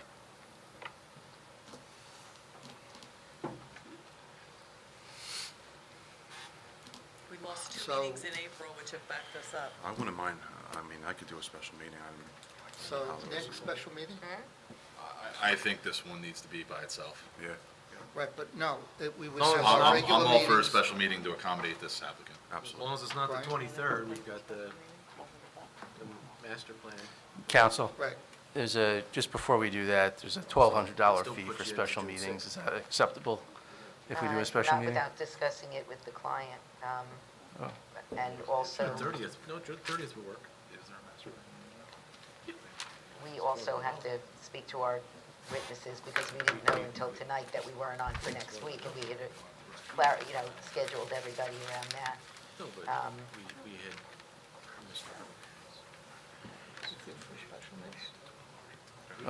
You could do that, or we have the first meeting in July. You could be the only show in town, There's only one meeting in July.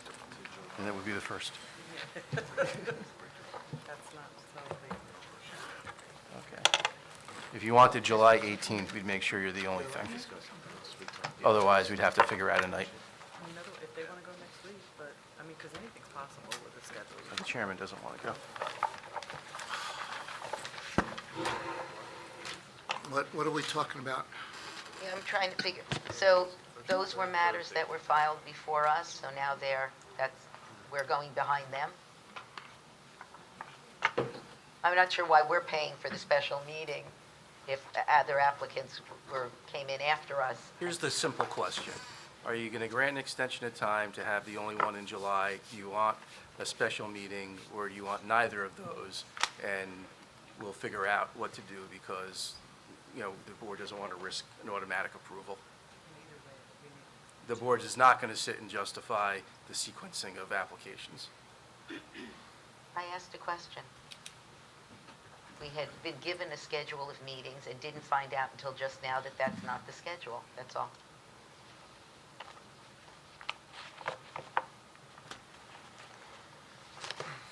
We gotta go see what our availability is, and I have surgery scheduled for July. So, we have We don't know the dates. We're going from today is May 9th, and we're gonna go to Probably a July. long shot, Ron, but there's no way to reschedule the people that are already on there. They've already been rescheduled. We canceled 2 April meetings. Right. One for this applicant, which was not our fault, and we lost the entire night. And then April 18th, we did not have a quorum, so that has backed up our agenda. We are into July at this point. May 3rd. I don't want to speak for the board, but May 30th. Doable for me. Yes, special meeting. Application has to need a special meeting. Oh, Pay money. gotcha. I have a special meeting in Brick. Gotcha. Oh, gotcha. You don't have your attorney, Ron's not I'm available. sorry. It's getting late. You- We don't have a client. Or, what's the harm of just putting them on and we get them when we get them? I think the comment they made if I was know I'm June staying was here what for was one the, of them, the problem with June. It is. Was that what June June? 6th has 2 applications scheduled. June 20th has a master plan hearing and another application scheduled.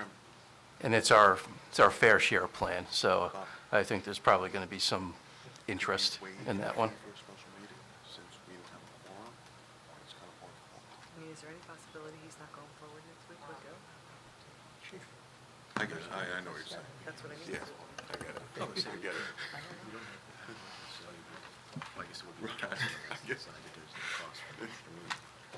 I mean, if it was a single-family house, yeah. Did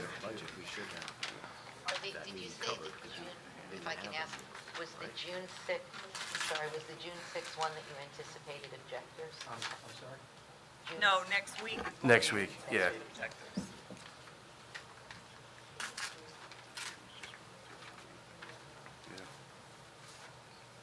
Mr. Chairman? We don't have the client here to ask. One of the things you could consider for next week is, let me see.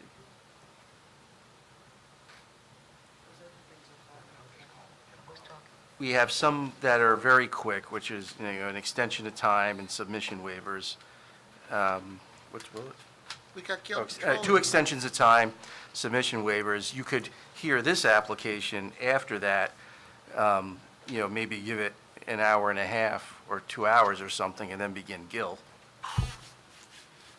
And then everyone can have a piece of the night.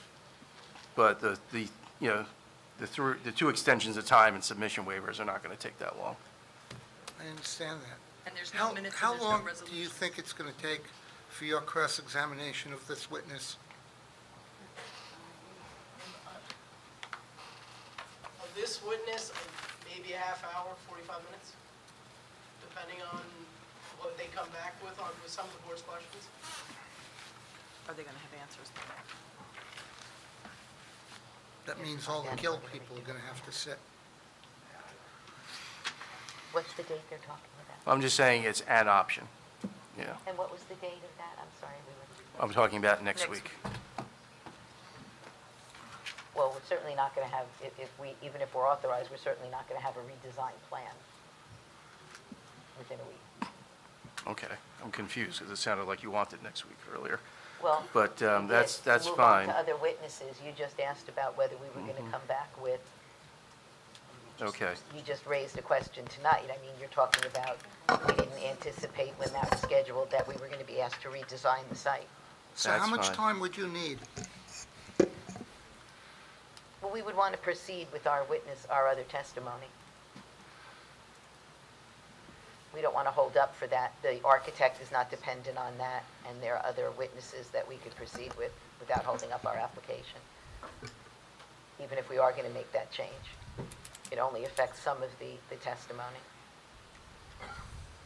I'm just, obviously, tonight we're in May, and we're talking about going to July. We're losing 2 months over 2 months. That was what we had not anticipated. So, I mean, the option is, we put your engineer back on next week to complete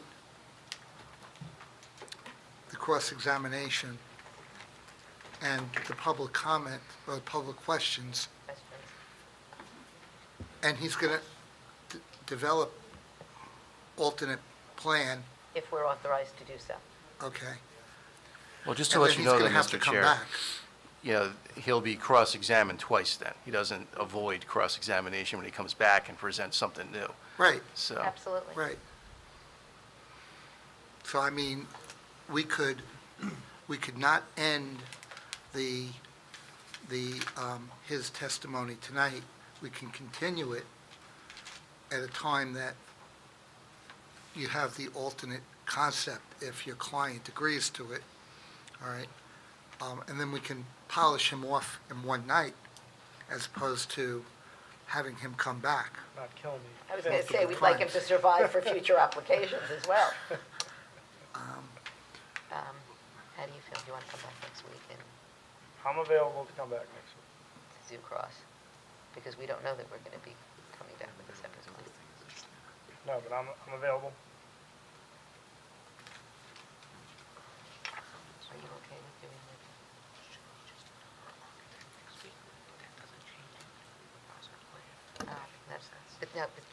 You mean hold up?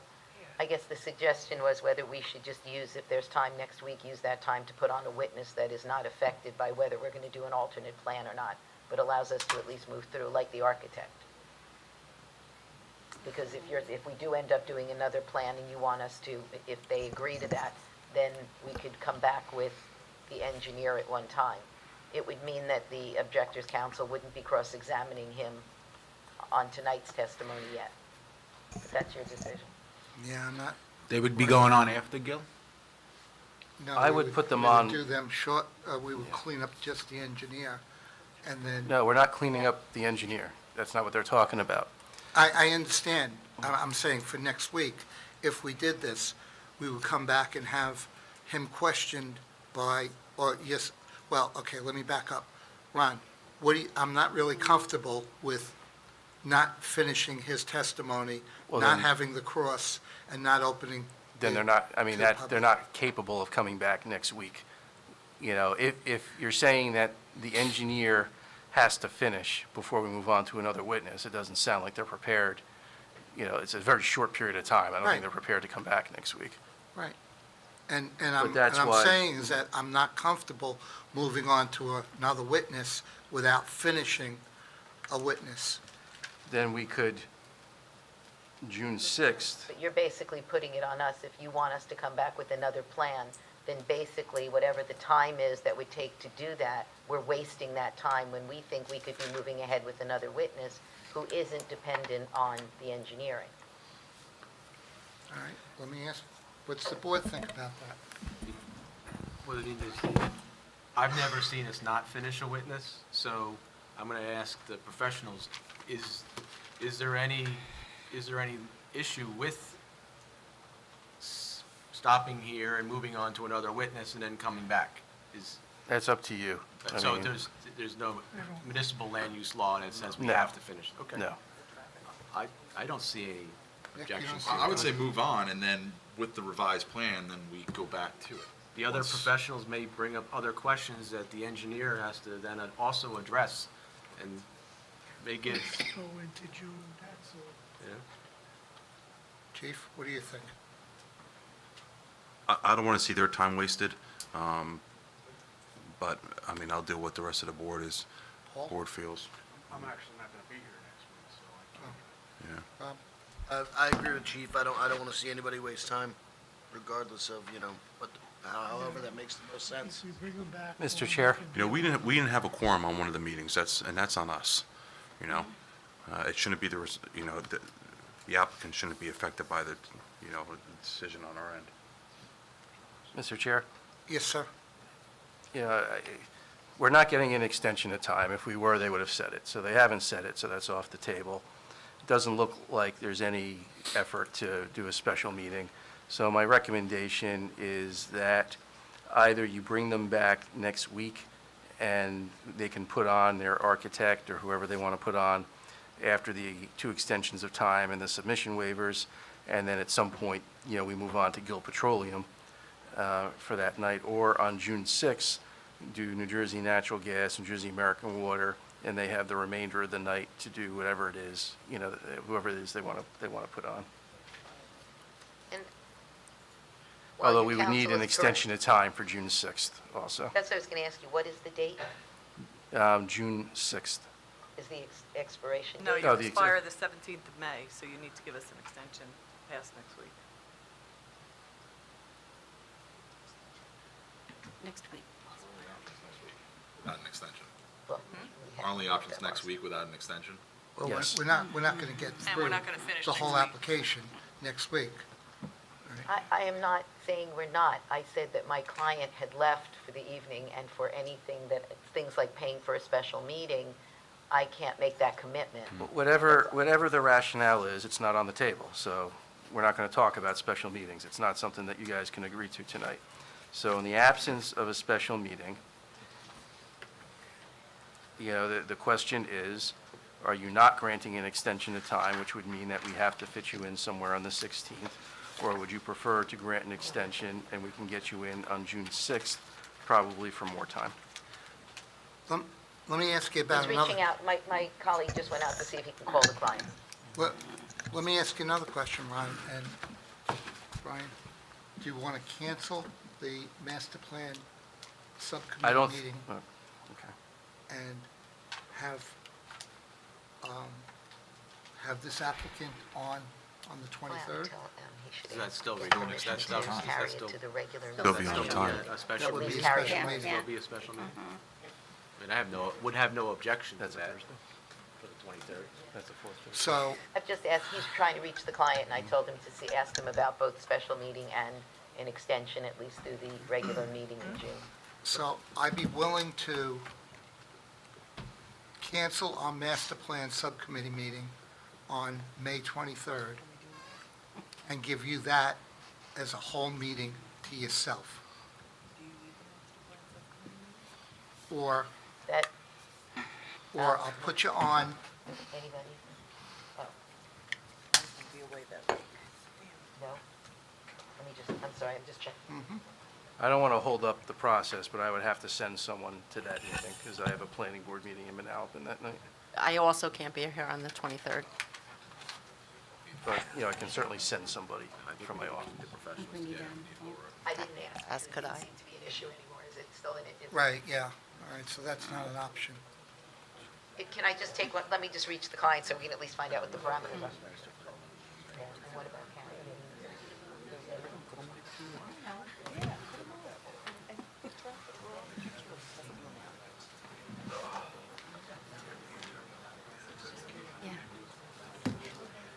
Yeah. I know that, she's very unreceptive. The dog and son. If they're on, then you would have to watch the video, and then this way you could certify to vote. So the problem with that is... Mr. Chair, Yes, sir. I have to tell you, it's, I've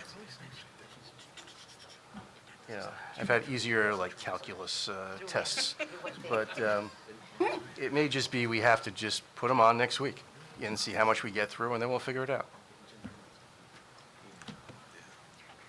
So we're down to 2 options.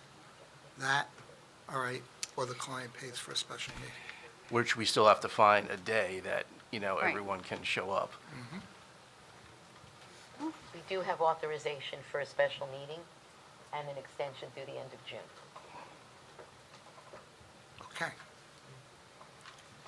I would, Mr. Chair, The June 6th meeting? yeah, I mean, for the professionals, we're sort of on the circuit, so it's a little bit difficult. The June 6th meeting, I think, is the one where they could have the greatest amount of time. Also, we don't have to finish New Jersey Natural Gas, New Jersey American Water, we can get them started, and if it looks like, more intricate than we think, they can come back too, and we can devote the rest of the night to this applicant. Okay.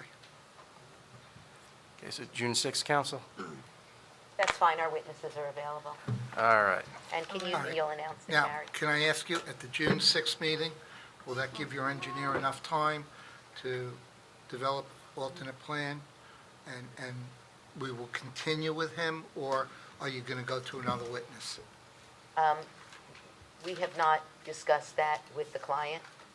He hasn't looked at it, so I'm still not going to make a commitment that we're going to have an alternate plan, but we will let you know in advance of that meeting, if it's all right with you, who we propose to have as a witness that evening.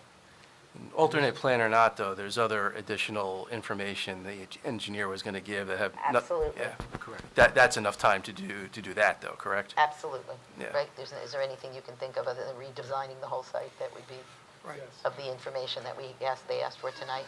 Yes. We'll endeavor to get it, as much of that as what was requested. I was Fine. making a list of other So information. we'll continue with your engineer, all right? And then we will give the opposition attorney the ability to cross-examine him, and then I will open it up to the public, all right? And if he has to come back beyond that, We understand. then so be it. Mr. Chairman, in the interest of time for the applicant, I would recommend that Jim Herman's April 11th email of his questions about the application be addressed as well by the engineer, and be able to get that information maybe in a memo form prior for the board to review. Yes, Well- some of them relate to comments that we've had this evening, or Yeah. will be modified. Okay, It's up to the applicant how they want to address it. They can submit something that can testify that day. But, all right, so the application of Monmouth Commerce Center LLC, case number SP-1052, will be carried to the board's June 6, 2019 meeting, beginning 7 o'clock here at Town Hall in the main meeting room. There will be no further notice to property owners, so if you received a notice for this hearing, you will not receive another one in the mail. This is your notice. Also, if anyone in the public wants to come and review documents, you can do that in Eileen's office during normal business hours. Do we need to move anything in now, or they've all been marked for identification? We'll move It's all been everything marked. at one time? Yeah. Okay, thank you. Thank you. Thank you. thank you. All right. Yes, to the end. Thank you. Master plan status. You want it?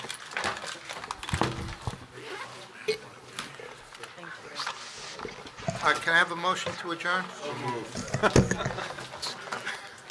Aye. All in favor?